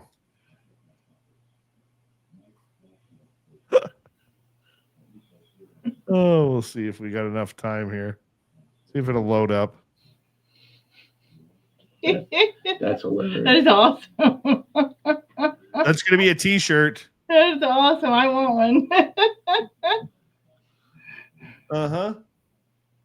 That's your number one seller right there, baby. Oh, yeah. It's going to be a new t-shirt. T-Bone's going to be buying it in no time. T-Bone buys every t-shirt that I have. I mean, that's because we don't have ugly swag, and he's such a great supporter. That's awesome. Hold on, here it comes. Coming. Mm-hmm. It's a good image. Yep. Oh, there's the blue eyes. There it is. There's the blue eyes now. Yeah. You got that, or you got this? What do you prefer? I like them both. Oh, just Mr. Sour right there. This is the face of when the person next to you at the restaurant that you don't even know rips ass. That's the face. You dirty bastard. Yeah, watch your swearing next half hour, man. Uh-huh. Watch your swearing next half hour. I got to edit now. Bad boy. Bad boy. All right, let's download this. Oh, no. Let's go this way. Thank you to T-Bone for the super chat, our lonely super chat for tonight, as well as gifting a membership. That's what we love about him. He's got by I Toast, the best name on YouTube.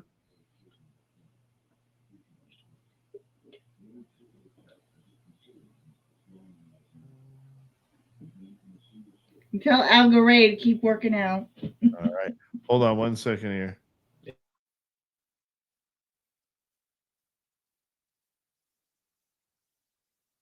Here we go.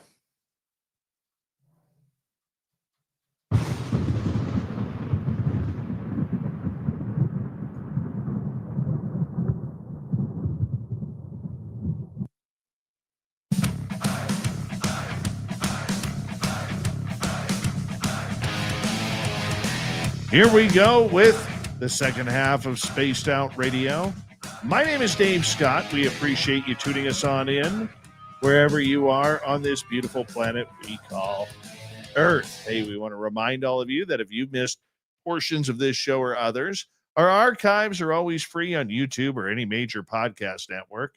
Our website, spacedoutradio.com, we have a plethora of features for you. Rock out to Bumblefoot, read the news wire, check out our swag as well. You can follow us on X at Spaced Out Radio, Instagram at Spaced Out Radio Show, and on Patreon in the Space Travelers Club. Here we go. Christian MacLeod and Christina. They are from American Cryptid and Paranormal Society, otherwise known as A.C.A.P.S. They are hanging on out with us, talking about weird, strange phenomena that's going on around the world and the year that was in the high strangeness. I want to get into a little bit of paranormal stuff before we get to some audience questions here. The whole situation with the Conjuring House. You been following that? Yes and no. It's hard to get the real story on that. Well, tell people what's happening here first so they can get This is what I've heard. I've heard that the house is for sale and they're going to destroy it. And they're going to rebuild on the property. That's what I've heard. Now, I don't know if there's anything different than that, but there's I guess an issue of some money that was holding things up, but they're putting in, was it a condo? This Something is the like that. house that has their museum and their collections and everything. No, with this is it, the or- Conjuring House. Oh, okay. This is the one where they the first one started. Remember the farmhouse with the hanging tree? The first, okay. Yeah. So I'm that's what I'm getting. It would not surprise me. Should they do it? I mean, it's their, whoever buys it owns it. They can kind of do whatever they want with it. But I personally think you should probably just leave the area alone. Now, comedian Matt Rife and his business partners were the ones kind of looking into it. And then Jason Hawes from A.C.A.P.S, he has put together a GoFundMe to try and raise what they figure will be about $1 million price tag in regards to trying to buy the home, to kind of keep it the way it is. And it just seems like there's a lot of strife around this. Now, for people who don't know the Conjuring House, this was, if you watch the movies about Ed and Lorraine Warren, The Conjuring is what it's called, the series. The first episode was about the Conjuring House with the Perrin family, where they had ghosts in there that really stood out. They've made 3 films about it, one on the Annabelle doll, and the latest one that's coming out is about the Smurl family haunting, which apparently the Smurl family is not too happy with a lot of the Hollywood changes on it. We just saw that one. And that they said that was the one that ended their career. Like they point blank on the beginning of the movie said this is the episode that ended Ed and Lorraine's career. I don't know why the Smurl family wouldn't be happy with it. I don't think it portrayed them in any kind of. If anything, it made them out to be a very tight. As someone watching, they were to me, they were a very good Catholic family. They were very much, they were very church orientated. They all did this. The only weird thing about that is how the mirror. You're aware of the how it all started, right? With the mirror. I know Karen Smurl. Oh, okay. Okay. Well, how true is that then? So, well, I should be asking you. How true is that? Did that start off with a mirror? I haven't seen the film yet. Okay. Okay. I'm bad at seeing films. I'm not going to lie. You're a busy guy. I'm very bad at seeing the films. That's okay. We still like you. Yeah. I'm just going back to. I would love to talk to her. That would be, because that was full on demonic, man. There was no ghost about it. That was just demonic. Yeah, if that's the way it was portrayed, if that's what's actually happened. There's been some speculation about Ed and Lorraine and people now coming out saying that they were shysters and things of that nature. I just find that hard to believe. They seem to have helped a lot of people over the years, and they never charged anyone anything.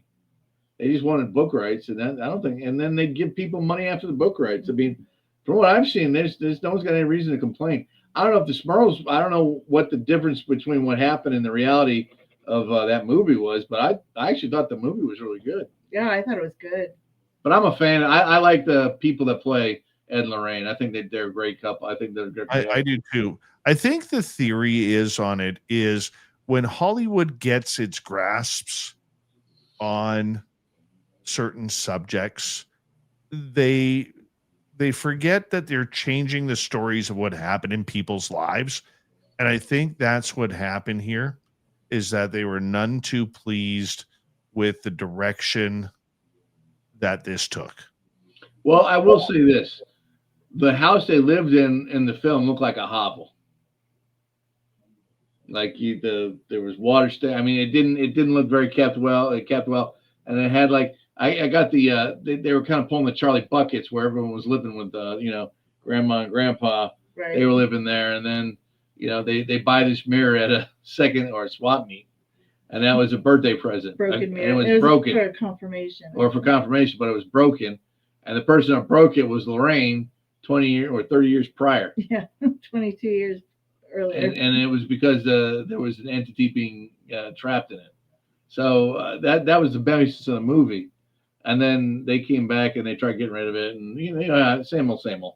But I thought the family was portrayed as pretty. Actually, the father was the only one I had a beef with. Well, and that's He's the kind of a issue wimp. that's the big issue that they have right now. Okay. Okay, is that the father hated Ed and Lorraine, couldn't stand them. Oh well. Okay, Didn't didn't want anything to do with them, and that is where a lot of the issues come from. Well, the way the movie depicted it is Ed and Lorraine wanted nothing to do with this, and the daughter's the one that got him into it. And they saw the daughter on TV, and then the boyfriend, the fiance, and Lorraine get in two cars, and they go right to these people's houses, and they're there just to get the daughter. And the second Lorraine walks in the house, she starts getting hit with everything. And the father walks up to him and says, "Are you here to help us?" And she goes, "No, we're just here to get our daughter. We don't want any problems. We're just, And she's telling it the whole time. And then all of a sudden, she gets the whammy put on her. She sees what's going on, and before you know it, they're helping. But at no point in time did I see that Ed and the old man didn't get along. They were No. It didn't show. It didn't show that at all. In fact, you'd think he was very grateful. So the directors and the writers changed a lot of. Well, they do that because what happens? It's got to make it. Yeah, it's got to make it. It's still a movie. Yeah. It's based on Thought true so. stories, but you got to sell something. And if the old man didn't like Bob and Lorraine, how are they getting in the house? Ed and Ed and Lorraine. How are they getting in the house? I mean, if there was such a beef there. And realistically, his parents are the ones that started the problem. They're the ones that gave the mirror, right? It was his parents? I think it was his parents. Well, like I said, I'm trying to get Karen Smurl on the show. She's agreed to do it. Okay, but we just haven't been able to get a time in order to make it happen. I'll have to reach out to her again here, but I am very curious. I know they're not happy with it. Yeah, I would like to know what the difference, what they changed in the movie, what the reality was. That would be interesting to know. Yeah, you have me as a guest on that one, man. I want to hear that. I'll just shut up and listen. Well, I mean, the big thing is, like, if you look at Hollywood, and a perfect example of that is the Travis Walton story. A lot of the stuff that happened in that movie is not true. In fact, there were 7 people in the truck during the incident, not 6. Okay, one of the characters, which I believe was Travis's brother. The brother was in the brother. Oh no, you're right, because that was the brother-in-law. Yes, was left out. Yeah. What actually happened on the craft was left out, and was changed to make it a little bit more eerie and scary and ominous. What happened on the craft? Well, they say that, that's where he kind of rips open that gelatin, starts floating up, and then the creatures grab him by the legs and haul him down the path. Apparently, none of that happened. I mean, when your family signs up for a Hollywood movie, they are buying the story, but in the contract, it states that they can do and make changes to absolutely anything that they want. Okay. See, that's why I get that. I get that on the entertainment aspect, but when you're saying it's based on true events, it's like, okay, well, now what events were true in this? Well, it's like when Travis was hit by the light. Okay, there are contradicting reports of if he truly went flying back 40, 50, 60 feet. That would have killed him. Yeah. See, I don't know, man. I've talked to people over the years. You're like you know him, don't you? No, Travis, I've met Travis, but I've become really close with one of the guys who is there. His name is Stephen Pierce. Okay. Because I know 2 people that they talk to him once a week. They're good friends with him. And they've always said the same thing, that he didn't like the movie. He didn't like the way he came off. And that's kind of like he seemed like people, when you see him today, people think he's real aloof, but he's not. He's kind of just tired of the BS that followed him around. And I was told, this is actually allegedly a quote somewhere, maybe you can find it on YouTube, that he said if he had it all to do over again, he just would have kept his mouth shut. Yeah. He never would have done anything. He would have just left it alone. That incident killed a lot of friendships. Oh yeah, well, it ruined his life, and it ruined his it ruined a lot of people. That sheriff, he was a laughingstock, wasn't he? After all this went down, the sheriff was okay, but they portrayed a lot of the town's characters a little bit differently than what they were. And were they being shunned at the time? Were they being, kind of put through the ringer? Yes. Yeah, people believe that they actually murdered Travis. They really did. But on the flip side, the town hall meetings and everything, the way how they allegedly drew sticks to see who would go on the polygraph machine, that never happened. So it's details, right? I mean, we could get nitpicky here with it, but it's details that change the way it actually happened. Well, I also heard that when they were filming the movie, the guy that portrayed him got an argument with the director because the director said, "Well, I want you to do this," and he goes, "Well, that's not what happened. This is the way he told me he handled this. The way he told me he did." And they were having conflicts because that kept happening. I don't know if that's true or not. I mean, I heard that years ago, but I could see that being an issue because he was on set as an on-set advisor. That was part of the deal, wasn't it? Yes, because he was on Mike Rogers were there. Even Jason. Was it Jason Patrick? No, who was the guy that played the brother-in-law? He was a Terminator. He's Robert Patrick. Robert Patrick. Yeah, Robert Patrick. I think that's one of his best movies. I would agree. I think it's one of his best movies. And wasn't that one of the last movies that The sheriff. Who played the sheriff? What was his name? James Garner. James Garner. Yeah. James Garner. Wasn't that one of his last movies? I think it was. Because I thought the whole cast, I thought killed it. The movie itself, I think, was great, and the acting was fantastic. But I don't know how. I didn't know there was that much differentiation between what really happened in the movie.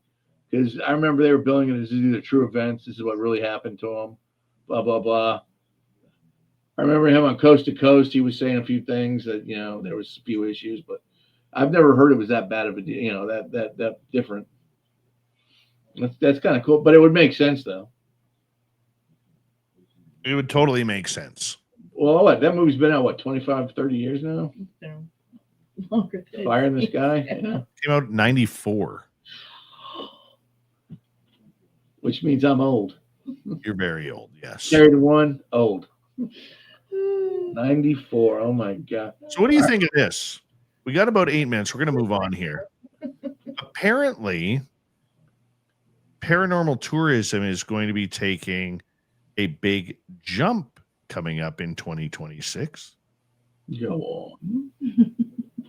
Yeah. So where's this coming from? Well, this is in an article called Thrillist.com. Okay, where apparently there is a bunch of new paranormal tourism places that are popping up in order to, let's just say, be a part of the paranormal community. Yeah, a fresh travel lifestyle article details a curated paranormal road trip across hotspots in Arizona, New Mexico.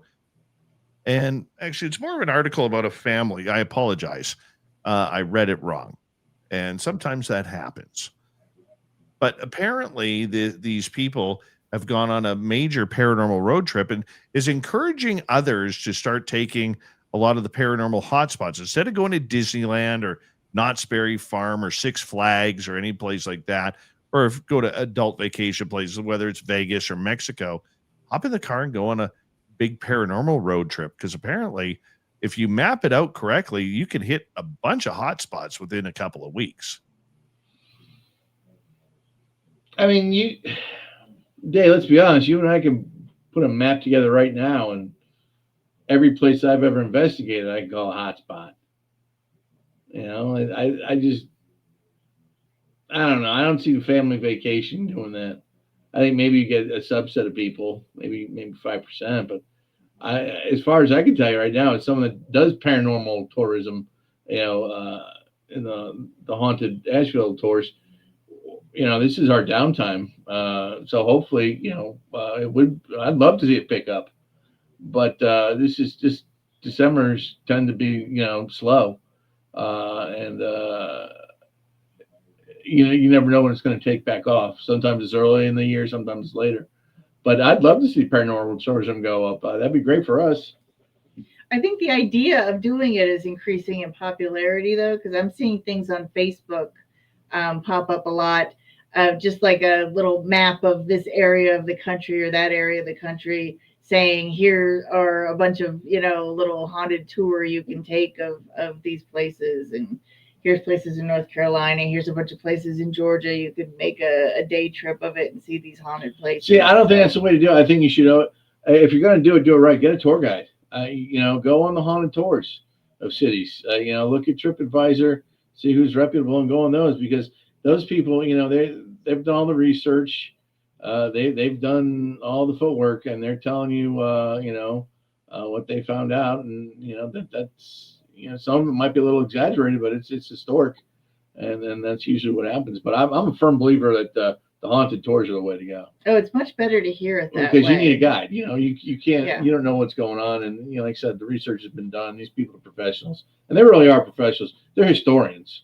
That's what they do. It's just a different kind. It's a paranormal historian. That's the way I look at it. But that's the best way to do that. I think that'd be great. Don't you do paranormal stuff with the museum, don't you? You still do? Are you going to be doing that next year? Absolutely. So, that'd be good for you too. I just don't see it being like everyone jumping into a bus and, hey, let's take 2 weeks and go to 3 different states and check it, because you never know what's really paranormally active. I mean, it's everything. There's paranormal everywhere, so you just never know. Well, speaking of which, the University of British Columbia actually did a 2025 paranormal survey. The survey, led by sociologists Tony Silva and Emily Huddart, is the first national representative Canadian study of paranormal belief and experience in about 20 years. Their headline result, 44% of Canadians say they believe in at least one paranormal phenomena, ghosts, aliens, cryptids, etc.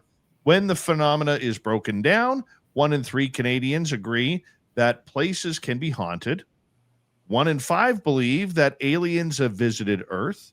Belief in cryptids like Bigfoot, sea monsters, is lower. Example, for Canadian equivalent of Sasquatch-type cryptids, around 10% believe, while another 20% are undecided or unsure.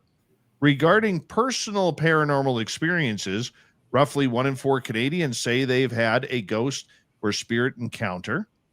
On skepticism, neutrality, only about a quarter of respondents claim to fully reject all paranormal phenomena.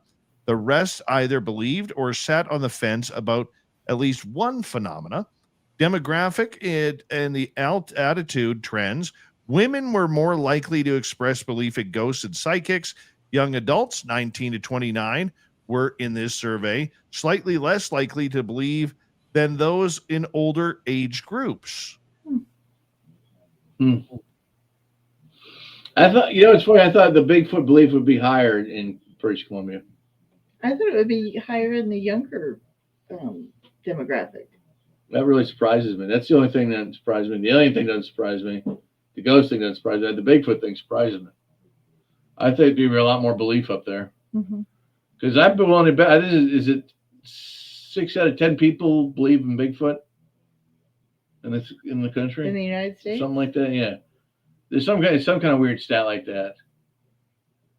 Or it's 4 or 6%, 40 to 60% people believe in Bigfoot in the U.S. I think. What was that? Was that the right? Did we read that right? You should Google that. There's 1% in Canada. Here's the thing that I would say on that study, okay, is that the study was probably taken by a lot of people who live in the metropolises.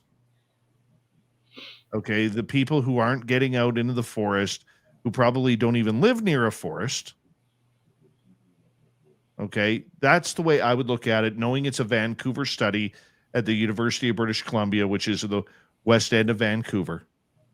I would look at that study that way, because I don't see them actually calling people in regions like mine who have had a lot of encounters. You go around my town, man, everybody believes like that there is something, because we're right on the Gold Rush Trail.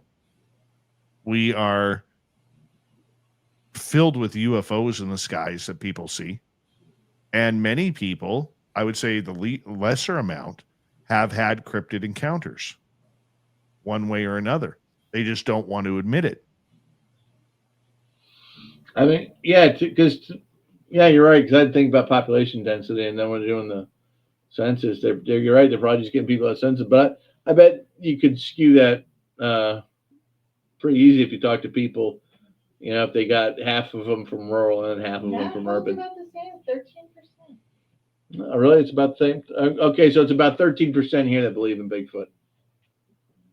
I don't know what rule I was looking at. It said that a study in 2020 found that it was about 11% of the U.S. population believes in Bigfoot, and recent studies have shown a slight increase to about 13%. Yeah, that's pretty good. That's still 13%, It's still pretty incredible. Aliens.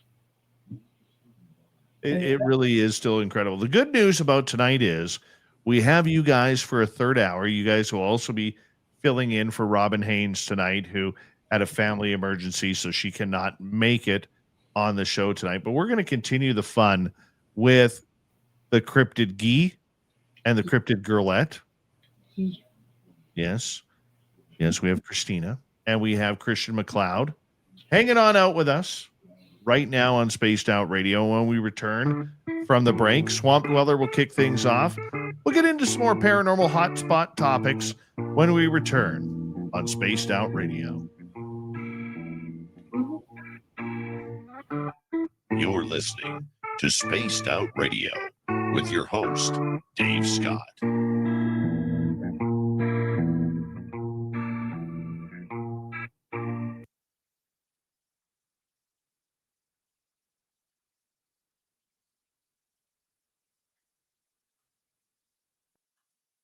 All right, we are clear.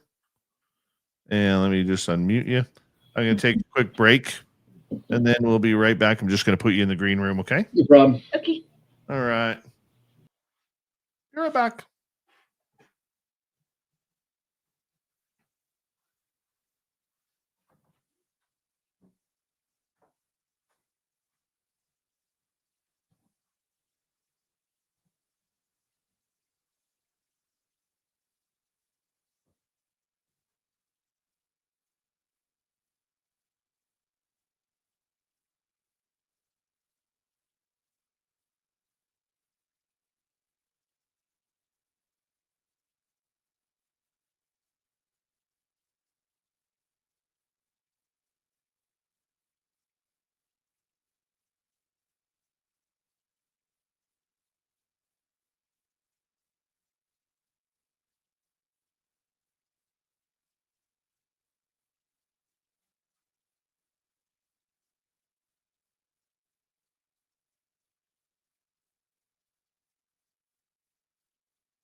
right.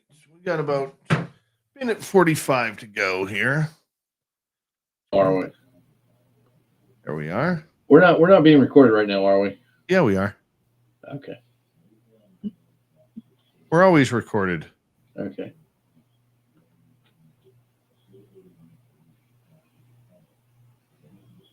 So what I was just saying to her offline when we were recording? No, you were in the green room. Okay.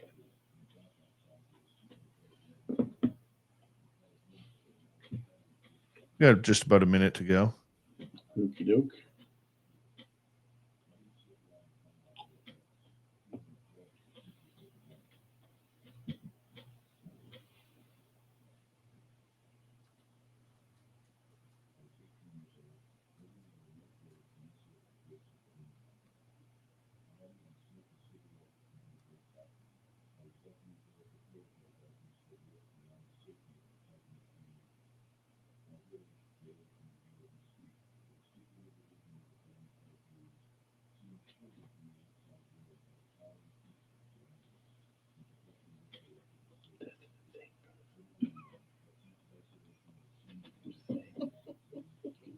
All right.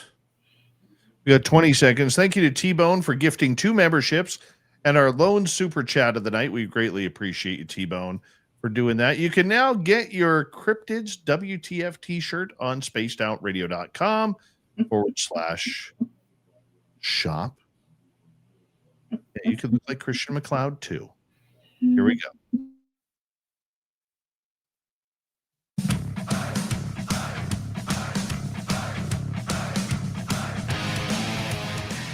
Third and final hour of Spaced Out Radio is now underway. Good to have you with us. My name is Dave Scott. We always appreciate you tuning us on in wherever you are on this beautiful planet we call Earth. Hello to everyone listening in on our terrestrial affiliates around North America, digitally on every major podcast network. Our website, spacedoutradio.com. We have a plethora of features for you. Rock out to Bumblefoot, read the news wire, check out our swag as well. Follow us on X at Spaced Out Radio, Instagram at Spaced Out Radio Show, and on Patreon in the Space Travelers Club. The Desert Clam has set the password for tonight in the SOR Space Travelers Club. Whiskerine. Whiskerine is your password. Use it wisely, Space Travelers, as the Clam sets the password each and every night right here on Spaced Out Radio. Let's head to the swamp. Hello and welcome to Spaced Out Radio's Swamp. I'm Swamp Dweller, and tonight I'm going to take you on a mystic journey of the unknown, sharing tales of monsters, legends, and nightmares. Welcome to the Spaced Out Radio Swamp. This event occurred on a summer evening. My mother was driving with me in shotgun and my twin sister and my little brother in the back. We were going to our family's cabin in Western Maryland, 4 hours away from our home in Pennsylvania at the time. Cass and I were 12. My brother was much younger and asleep in his booster seat. Camping in Western Maryland was our favorite place, so we were all very excited, including my mother. Now, the car ride, on the other hand, was always miserable. It was hot with no AC in the car, and we didn't have phones back then. So the few music stations we picked up on the radio that wasn't religious gospel and idle conversation were the only thing that we had for about 4 of those hours. So more often than not, Cass and I would stare out the window, making up stories about the people we saw and where they were going. And when we drove by truckers, we would try to get them to blow their horns, which was always very satisfying when they'd oblige. But that's where the trouble really began. Cass and I were early bloomers. So by 12, we were already looking much older than we were, and getting a lot of attention from older men wherever we went, much to my mother's annoyance. At the time, we were around 2 hours away from our cabin, when I made eye contact with a trucker and put my hand in the tug motion of the horn on those semi-trucks. He grinned at me and immediately obliged, which made me smile back. But he didn't stop staring and driving next to us. He had seen Cass behind me, my mother, and me, and unfortunately he decided he liked what he saw. I didn't know what some of the gestures he was doing meant until I was much older, and let's just say he was being, very vulgar. When my mom noticed, she told me to keep my eyes down and not encourage him by continuing to look. My mother attempted to slow down so he would pass us, but he also slowed down, staying level with us.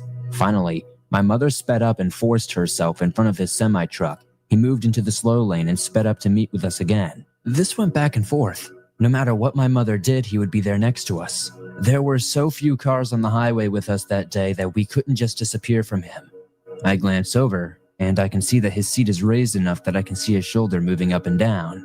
And even though Cass and I had no idea what he was doing at the time, my mother did. At this point, my mother flips off the man, and the smile continues on his face, growing wider. Now we're getting to a point where the road turns into just 2 lanes. The trucker cuts us off sharply as it does and ends up in front of us.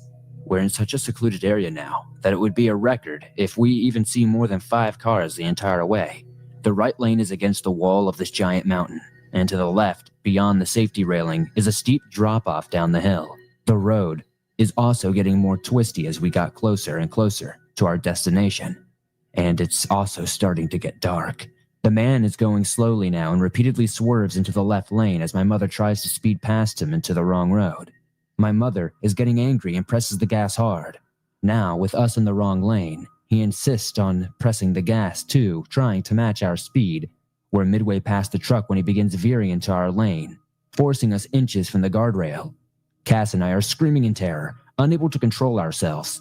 Our brother wakes up and begins crying just because we are, and my mother has a death grip on the steering wheel and has a look of panic on her face. He keeps dipping in and back, obviously enjoying the terror he's causing. Finally, my mother slams on the brakes and we swerve right, almost smashing into the mountain wall.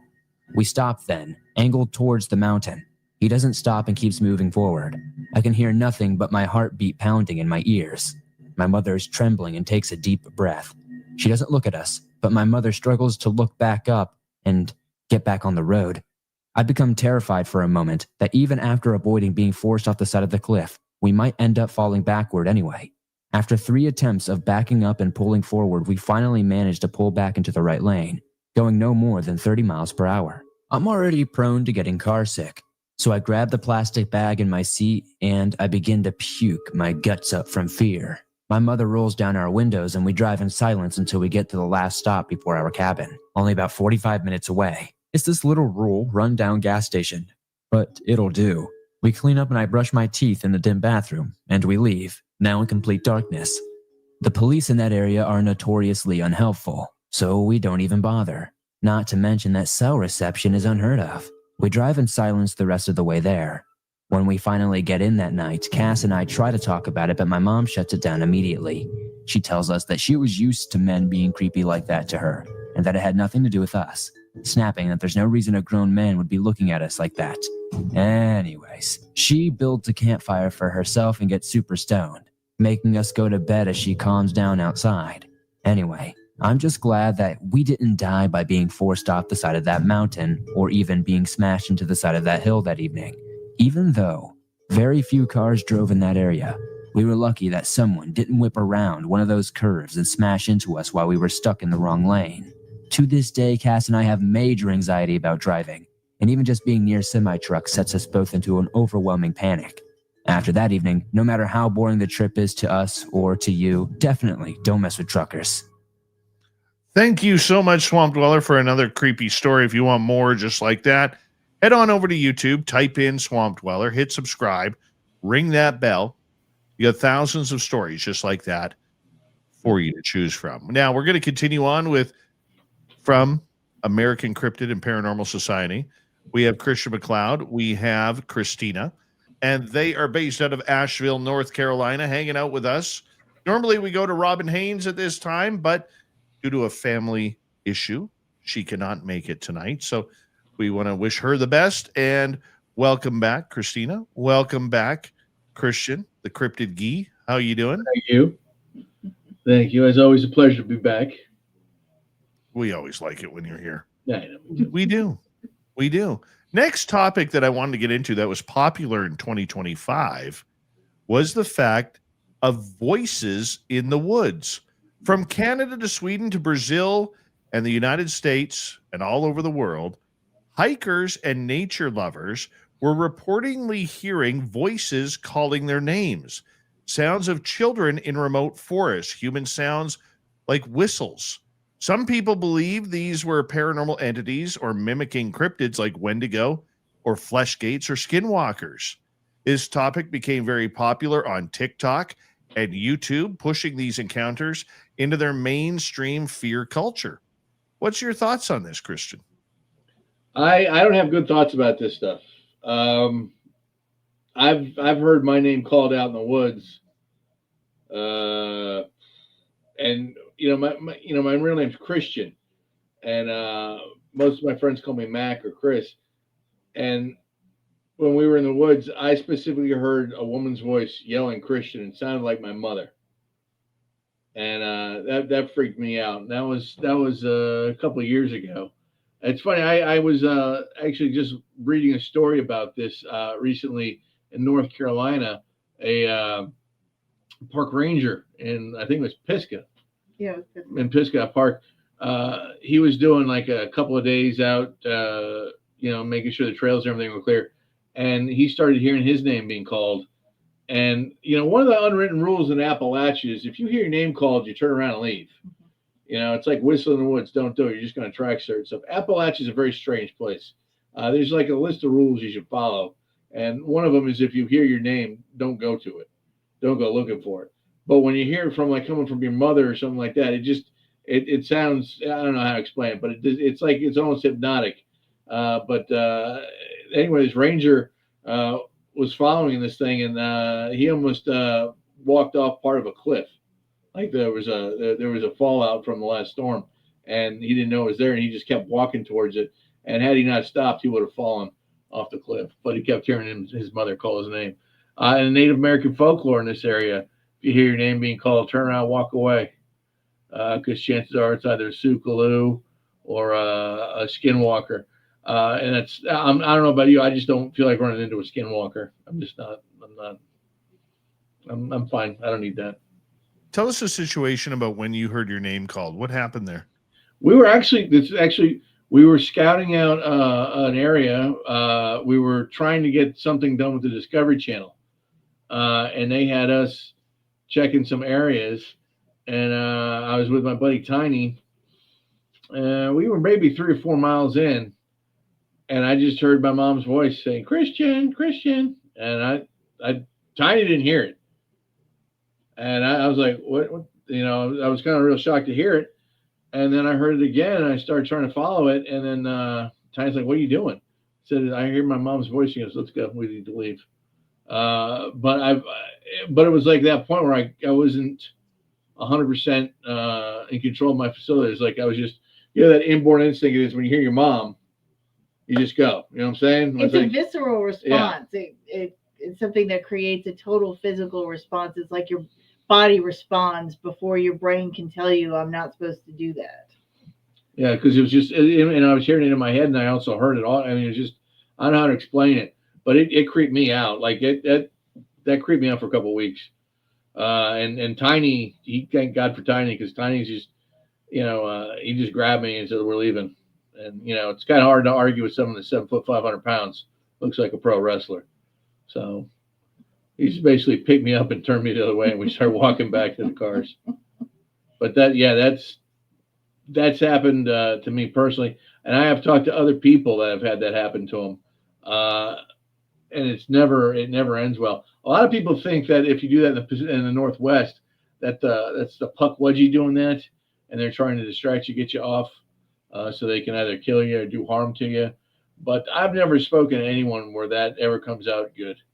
Because, what's the chances? My mom lives in Florida on the beach. I don't know how she all of a sudden got in the middle of Mount Pisgah. We talked the day before. I can't imagine your mom in the woods either way. Yeah, that's the other thing. This wouldn't happen. Maybe a helicopter or something. But yeah. I don't. Yeah. But it's that stuff. It's creepy when it happens because it's surreal, but it almost puts you in like that trance, that visceral effect you were talking about. Yeah. But it's almost like you're reliving childhood memories. Because I didn't feel at that point. I didn't feel like I was what I was now. I felt like I was a little kid looking for my mom. Any unrecognized voice, your brain would kick in, and you'd be able to say, "No, I shouldn't do that. That's stupid. Go the other way." But when it whatever it is uses a voice from your past or a voice that connects to you on a deeper level. It's like your body responds, before your brain can say, no, don't do that. Yeah, it's not a pleasant experience, honestly. I wouldn't want anyone else to have to, because it does something to you for a while too. It messes with your head because it makes you start questioning reality a little bit more. I'm sure you've had that happen up where you go. Now, isn't the whistling sometimes Bigfoot? I mean, Yeah, that whistling, you never whistle in the woods either in Appalachia. But that's for different Yeah, reasons. well, whistling, Bigfoot likes to whistle. That's how they communicate, Right. Allegedly. And if they hear you whistling, that doesn't sound right, they'll focus in on you. Or you might be challenging them. You never know. Yeah, you never know. You never know. They might call Here's them the out. thing, though. You have to be careful with that because mountain lions are known to whistle. Mhm. Oh, I didn't know that. And they will try and lure you in. And mountain lions like to hide in trees. Yeah, they'll jump. They're neck biters. Yeah. Yeah. Oh. I had no idea mountain lions whistled. Yes. So if you hear a whistling sound in the forest and you have an area where there's mountain lions, like my Flight 21, where I actually got a beautiful mountain lion on my trail cam there. I saw that.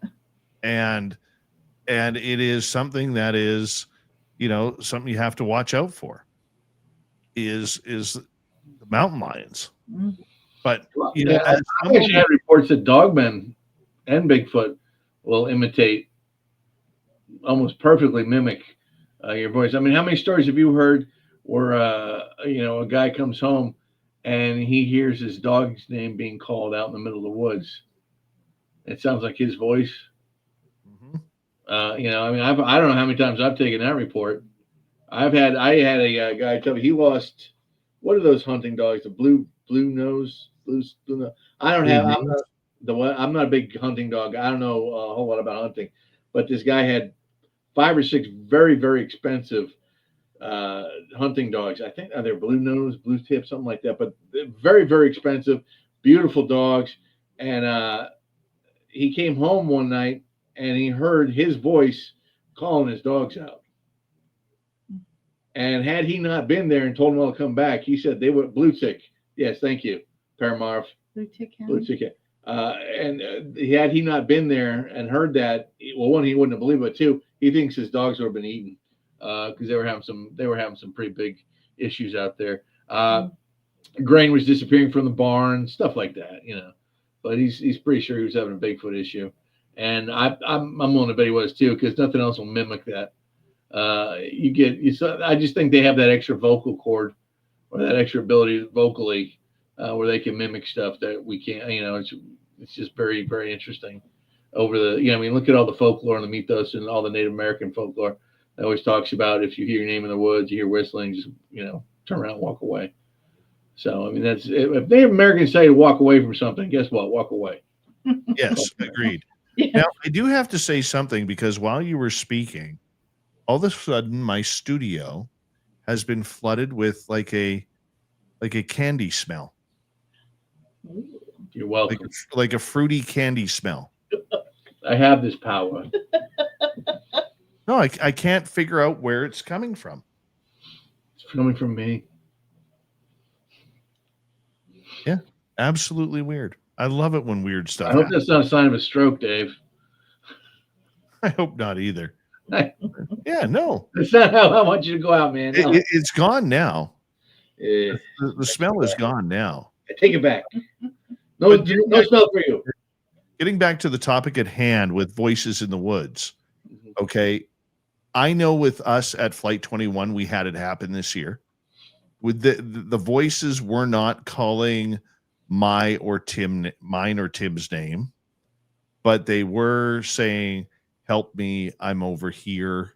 Can you help me?" in a female voice. And then before it switched to the male voice, it moved in its direction. And it also said something weird like, "I love you."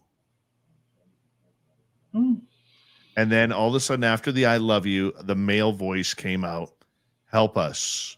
We're over here. Can you help us?" And it was all monotone. Like you would expect, like when you see these creepy pasta videos on YouTube or TikTok, these voices are always high-pitched screaming, "Help me!" And they're screaming like a banshee would. And it's difficult to believe whether or not that's real or not. Now, I'm not saying it isn't, but I could see the creep factor for the clickbait on wanting to do that. But I know what we experienced was extremely monotone. Like there was no emotion in the voices whatsoever. And that's what stood out. It was moving. It moved from 4 o'clock to 3 o'clock. And then it moved all around us to 11 o'clock. Do you think it was a cryptid? Yes. See, to me, that would make sense because a cryptid, like I said, then once they get that voice pattern down, they remember it. They can mimic it any time. And you know what? If you think about it, they don't know about inflection. So they would be monotone. It was the "I love you." Yeah. That I remember looking at Tim and I said, we're not taking a step closer. That's not human. I said, if we go look for that, whatever it is, we're not coming home. No, you did right. It reminds me of the movie in the Predator movies, how to play back the voices to try to lure them over.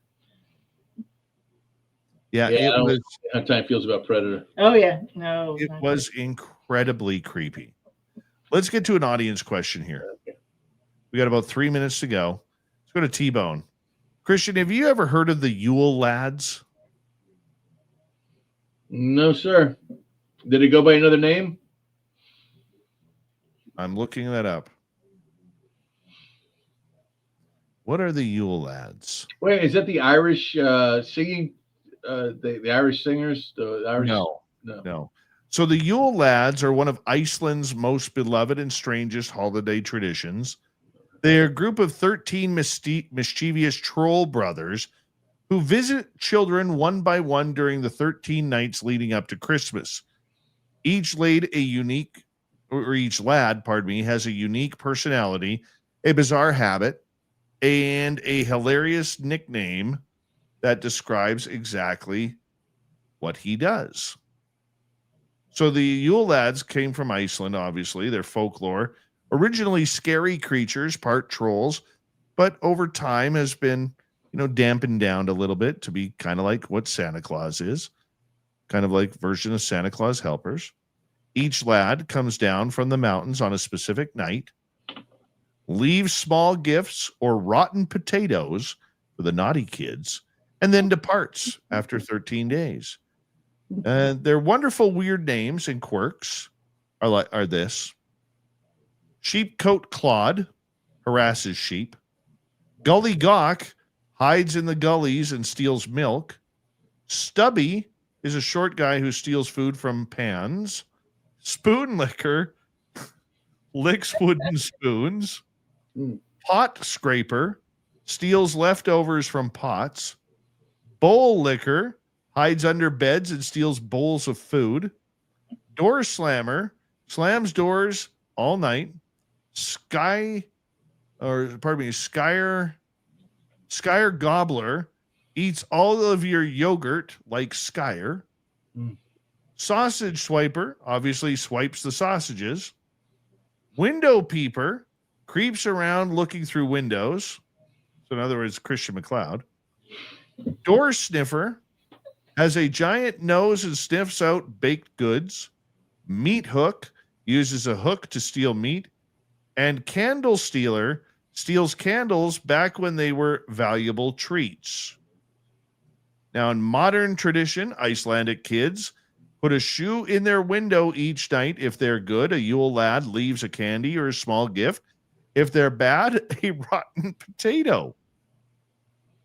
I would have been making vodka as a kid. Yeah, they're making vodka right there. I never heard of that's actually kind of cool. There's a Yule something about Irish folklore. There's some group of young men that sing in the woods to calm down angry fairies, but I don't know if they're called Yule Lads. I thought Yule was in their title, but I've never heard of these guys. I'm surprised they didn't have a stinky. Usually there's a stinky. And on that note, We're heading to the final half hour of Spaced Out Radio tonight. This Oh, there was is a stinky. Out Radio and your host, Dave Scott.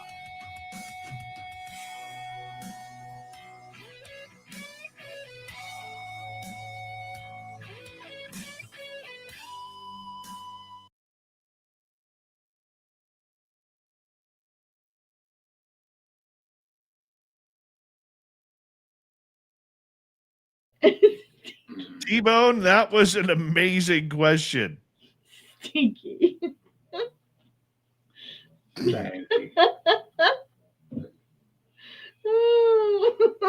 Oh my Lots God. of sniffers.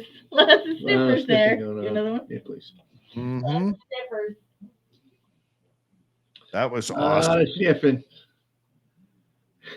The guy with the big nose. They had Jack off in there.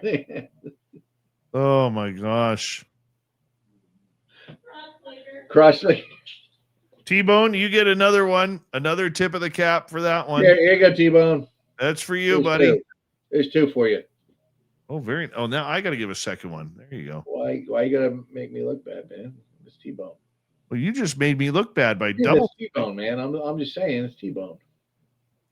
T-Bone's awesome. You know he's the man. He's the one. He's making this show. Without T-Bone, we got nothing. Stinky. Without T-Bone, it's just a Dave show. Thank you. Stinky. Crush liquor.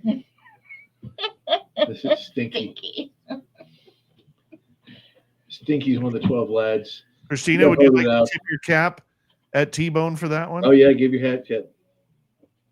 Mm, T-Bone. I love that hat. I do. Hey, who's the guy that said he benched 8,000 pounds or 1,000 pounds? 850. 850. I'm calling him out. I don't believe it. I Algaray. want That's a video of Algaray that. on That's almost Twitch. half a ton. Huh? He's asleep right now. I think he goes through about half a bottle of cognac listening to this show. Oh, after so it's imaginary. It's 850 milliliters. Look at you going all Canadian. Take off, eh? Hoser. Ugh, excuse me. Practice it in case we move up there. My toque. I have a toque right here. I know you do. It's Canadian. Take off. Toque. That's my toque, eh? Oh, Oh, all right. there it is. Yeah. Of course, you have to have a toque. Toque. Yeah, say it right, eh? Some donuts. Get off my lawn, eh? Get off my lawn, eh? I have two toques in here. Ooh. Ooh, I like that. that's cool. The green and blue. We need This to get, one- you know what would be cool? Some spaced out radio ones with like a Bigfoot in the middle. That would be cool. Yeah, the purple and the green. Yeah, that's a good color scheme. Like, that's cool. You should sell those at the next festival. You don't like bringing stuff in there, do you? I will this time around. What are you going to bring? T-shirts with my face, you son of a bitch? I didn't say the whole word. I know how he feels about that. Actually, I got to be honest, Dave, that hat looks good on you. Thank you. It does. Look at his face. Yeah. I'm going to see if they have any beanies. Hold on. It's going to kill a cheap fellow. Flattering. It is. I'm glad that you call it a toque, though. Take off. That's very nice.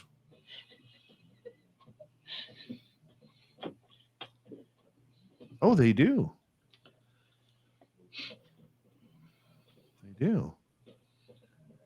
I just have to figure out how to. Yeah, let's go that one.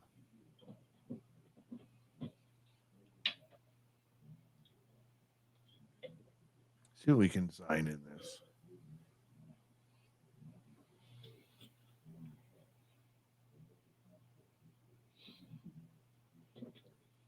Are you trying to stop camera? Dave, I just want to know, Christina's been drinking this whole interview. She's been drinking off camera. I've noticed. She's waiting to see her drinking. I've noticed. Terrible, terrible influence. I'm just having root beer, eh? You are. I know you are. You Take off. You don't know. Hey, Rosie.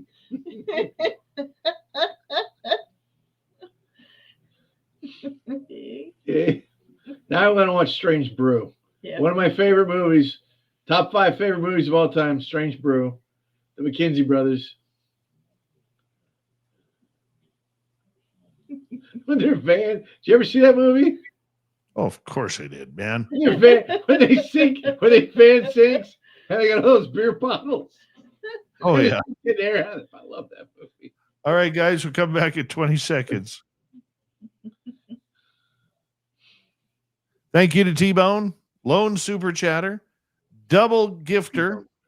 We love them around here. Yep. Here we go, everybody.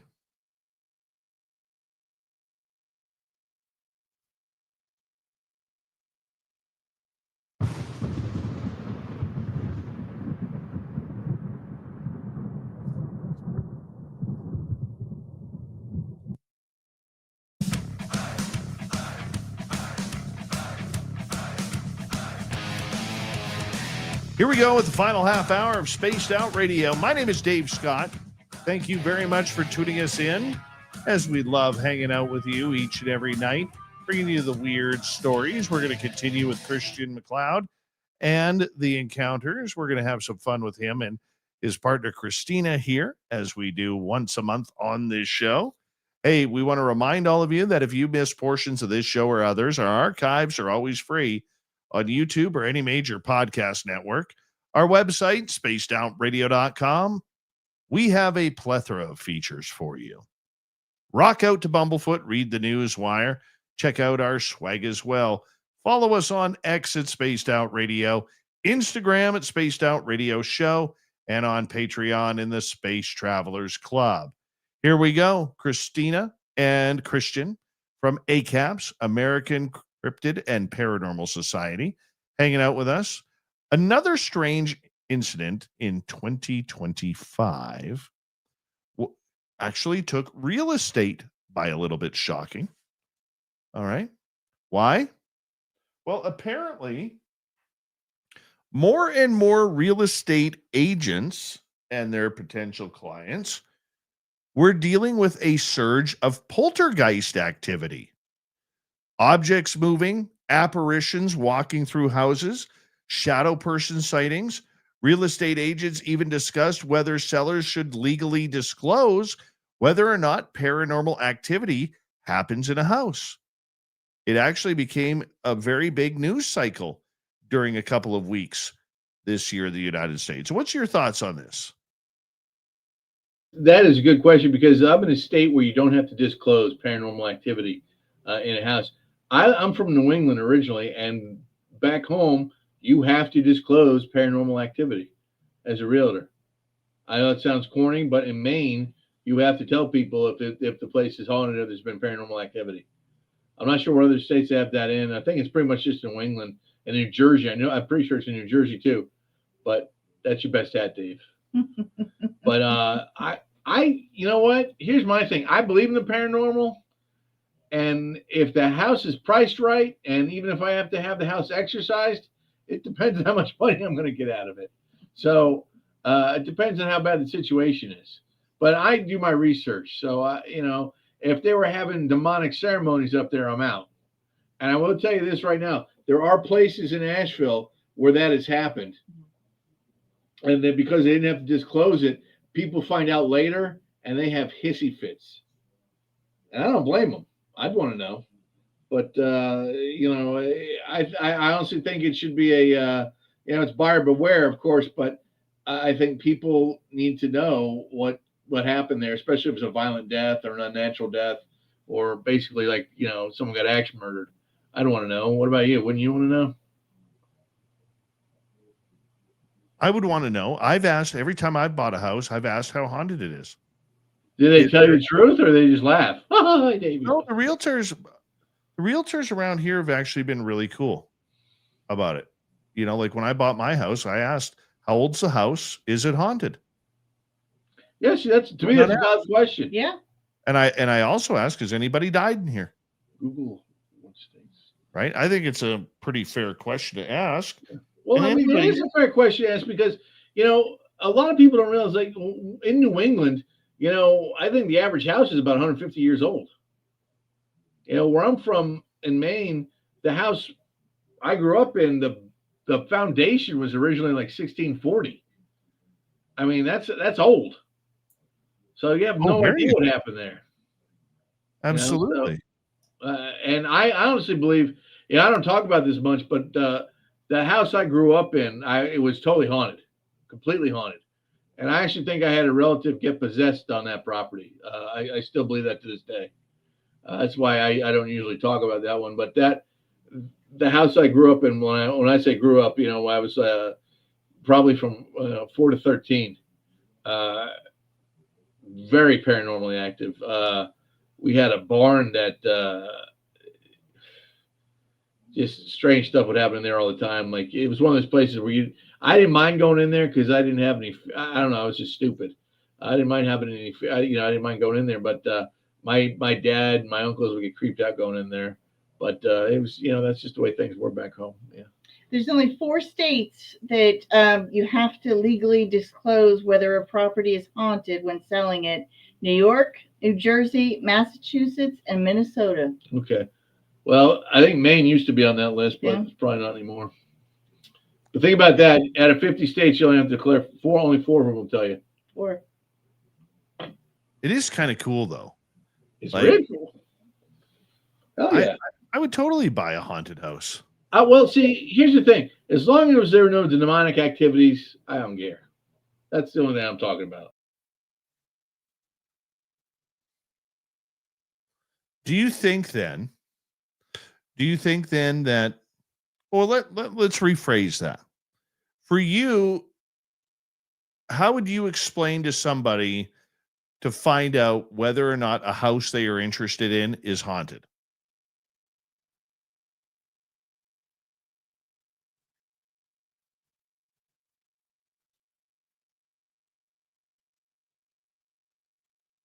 Did we lose him? Oh, we lost him there for a second. I'm right here. There you go.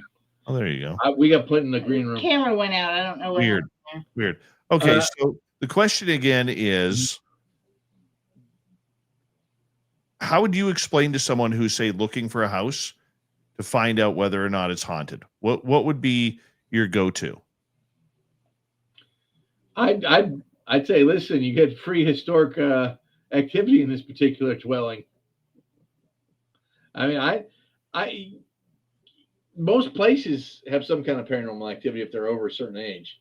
So I think you're going to have to deal with that anyway. But I would just tell them straight up, you know, hey, this place is allegedly haunted.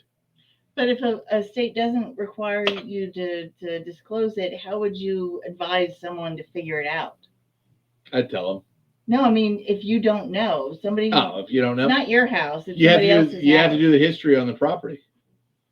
And that means going back, getting the deeds, all those, and then finding out what happened to the people. It is a tedious process. Mm-hmm. I've done it hundreds of times over the years for different investigations. But that's when we investigate a place paranormally. That's what we do first. We go back to a library, the hall records, find out how old the place is, what was the original concept idea of the building, the original blueprints, when it was built, who owned it, how many people have lived there. And then when you get the family names, you start doing that track. You know, you start tracing those, and you get the deaths and the hall records and things of that nature.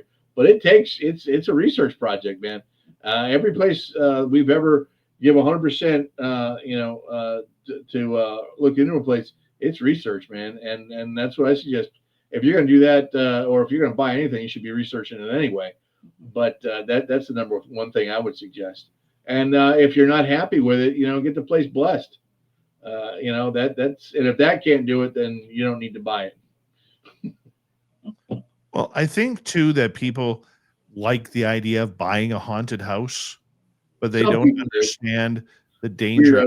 They go, wait, oh yeah, I bought a haunted house, or this place is haunted, but they don't talk to the spirit. They don't sit there and see if the spirit actually wants them in there, right? Well, but that's when you have to lay down the law. This is our dominion, not yours.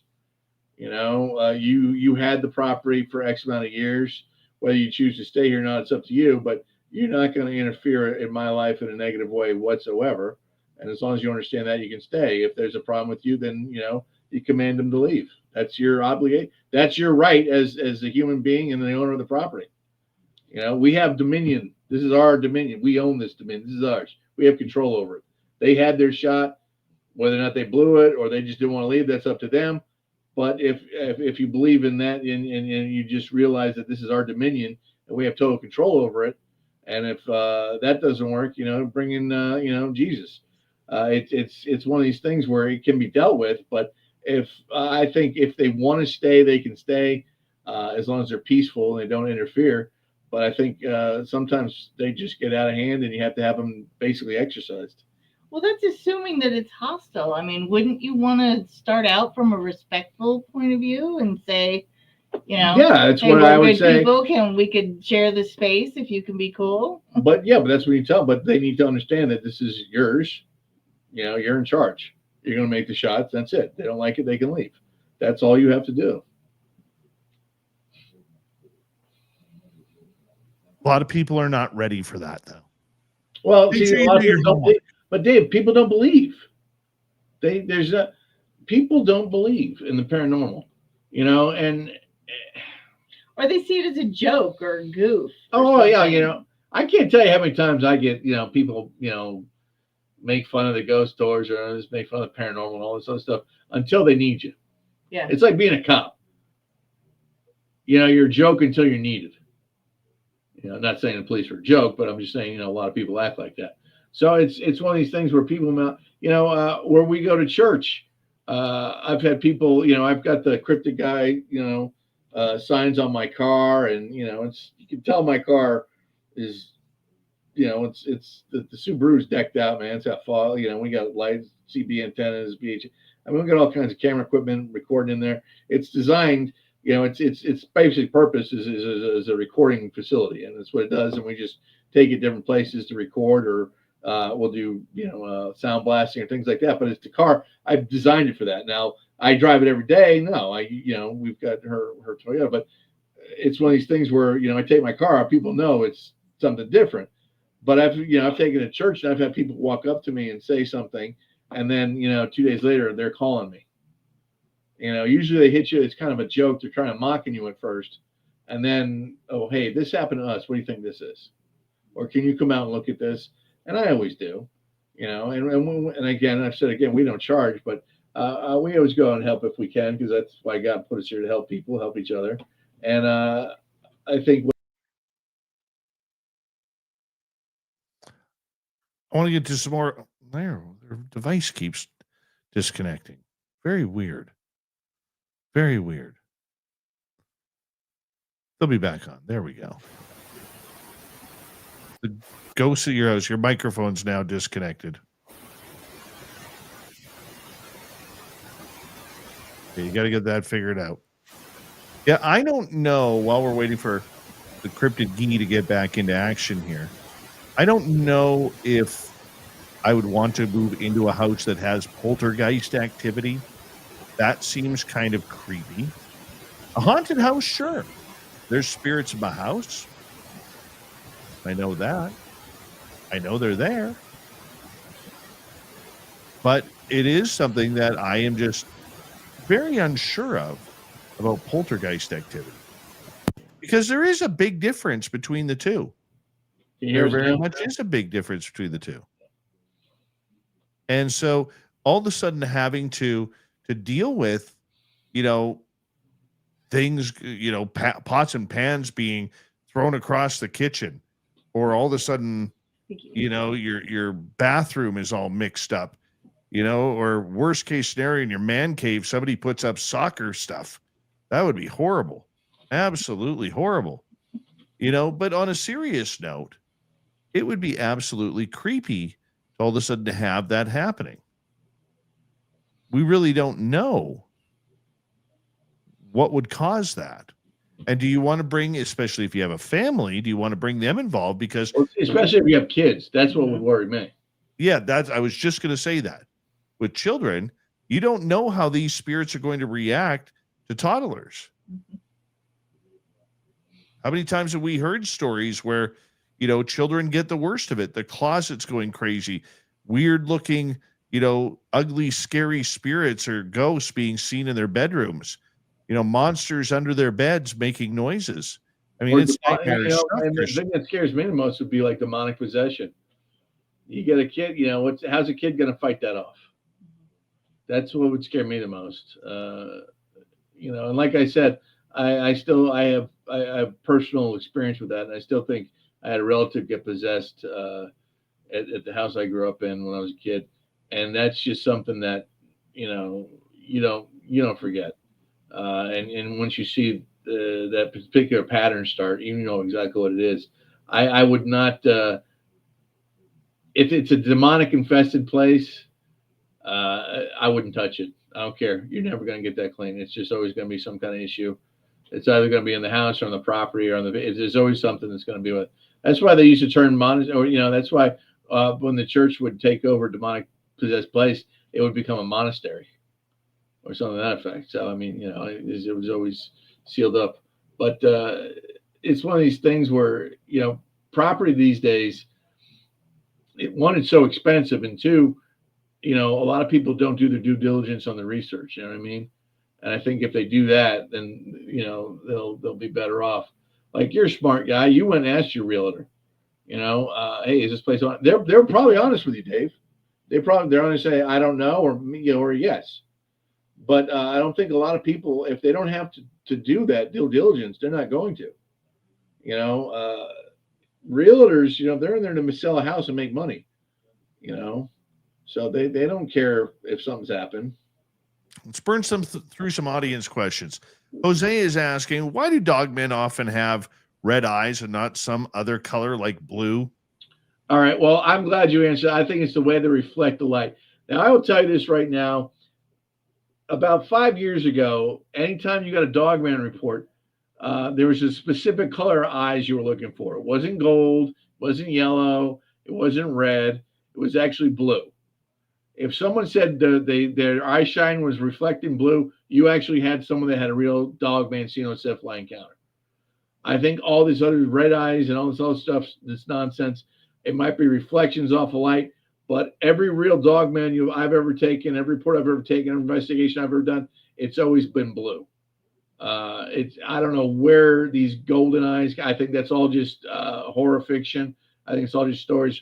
But every real dogman I report, in fact, the last one we took in Tennessee, the first thing she said was, this thing had blue eyes. It was like light blue eyes. So it was like Luke Skywalker's lightsaber blue. And then I knew I was talking to someone that had a dogman encounter.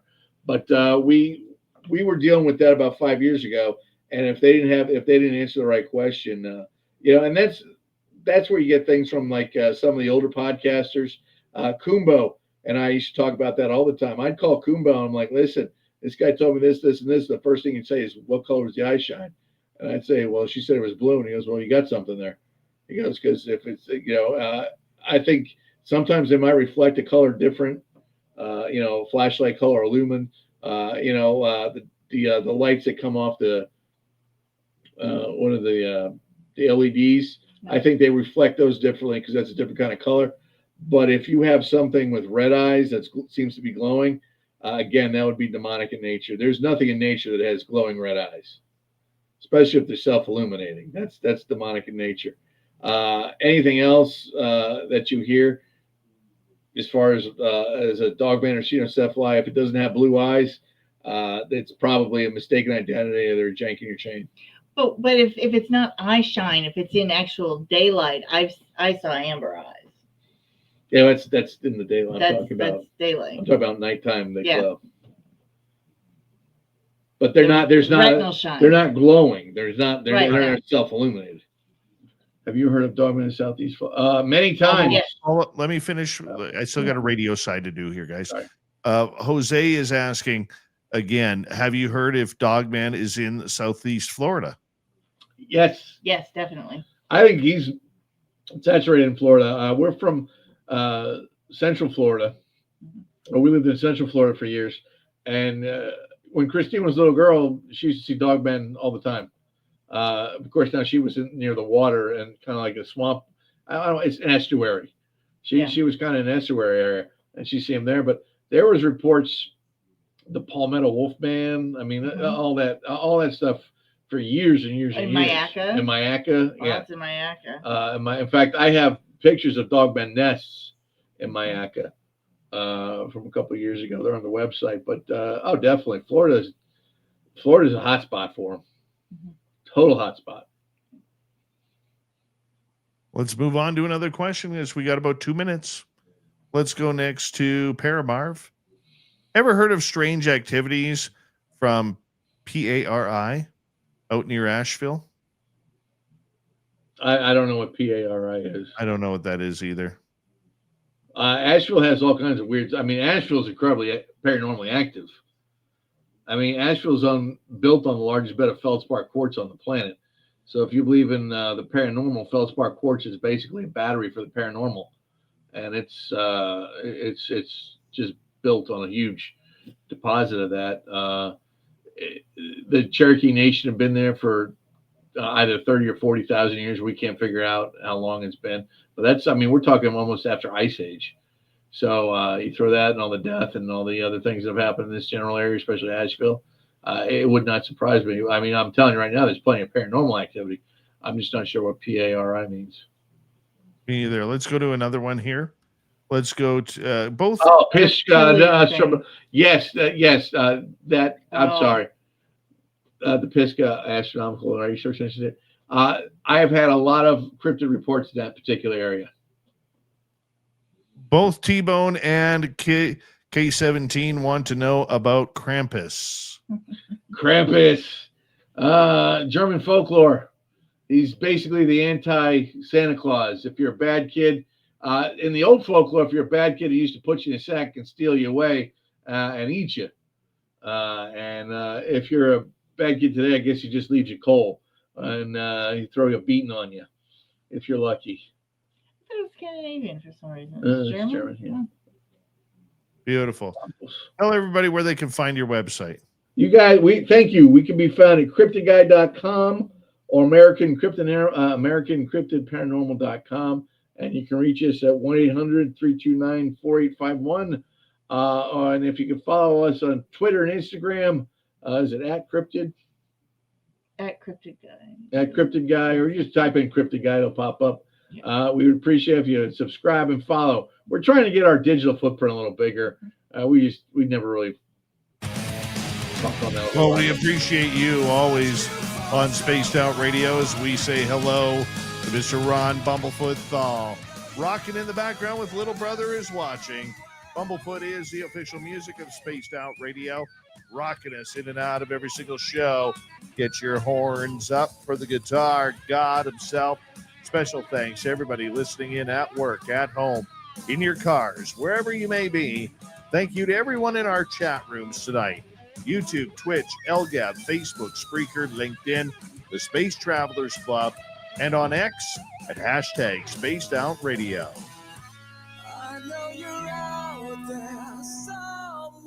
Remember, this show is copyright by Spaced Out Radio and Bigfoot Broadcasting Limited. Thank you so much for choosing to share your evening with us, because together, my friends, we're watching. We own the night. Mr. Bumblefoot, we need a favor. We need you to take us home.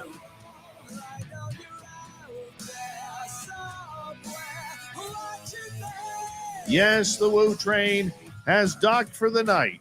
And soon, my friends, we shall ride again. Seats are always available. Your tickets never expire.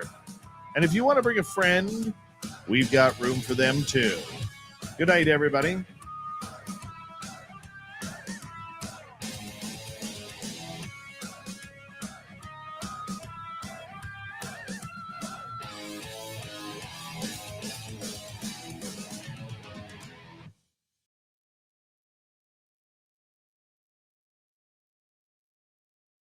Good job, everybody. Good job. Let me just get you unmuted here. Here we go. Sorry. Cryptid Gee. The Gee. Hala. Huh? The Gee. Gotta get one of those t-shirts. Yes, the t-shirts. Have you checked out the T-shirt yet? Yeah, you showed me the picture. I haven't seen it.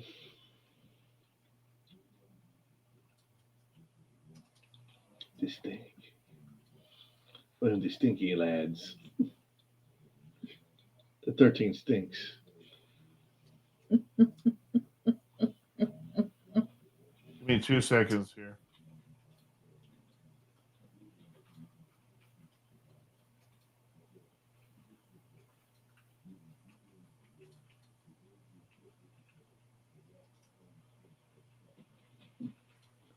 This thing can.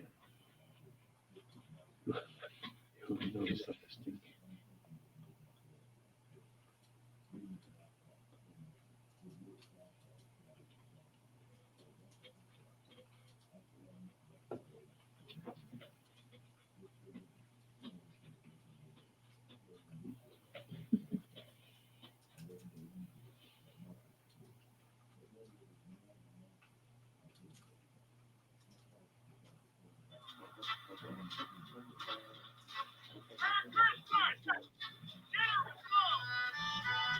Oh, don't play that because we're still on YouTube.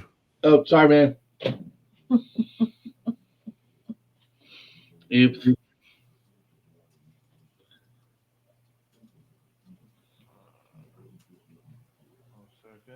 Someone just sent that to me. Actually, I didn't open. I just opened it. I didn't know what it was. I just don't want to get hit by, because I got banned last week, right? Yeah. The pointy sticks. Yeah. Yeah. Dave's undies might kill the mood. God bless Julie Rios. You guys stick around for a bit. We're going to say goodnight to our radio side. The Dave face underpants work better than fig leaves. That is right, number one. That is totally right. They'll get you all excited. Tomorrow night on the show, Antonio Alves is here. Gods or civilizations from the stars. It's going to be a very deep conversation about aliens tomorrow night. Thank you to T-Bone for keeping us afloat tonight. We appreciate you, T-Bone, with the gifting of the memberships and the great super chat. Thank you. I know you love us. We love you too. And we will all talk to you tomorrow night. Don't forget to hang on out and hit subscribe. Hit that thumbs up if you haven't already. And after the show, do me a favor because it helps with the algorithms. Leave a comment on the show. Let us know what you think. We'd greatly appreciate it. We'll see you all tomorrow night. Have a good one, everybody.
Stay healthy, my friend. You too.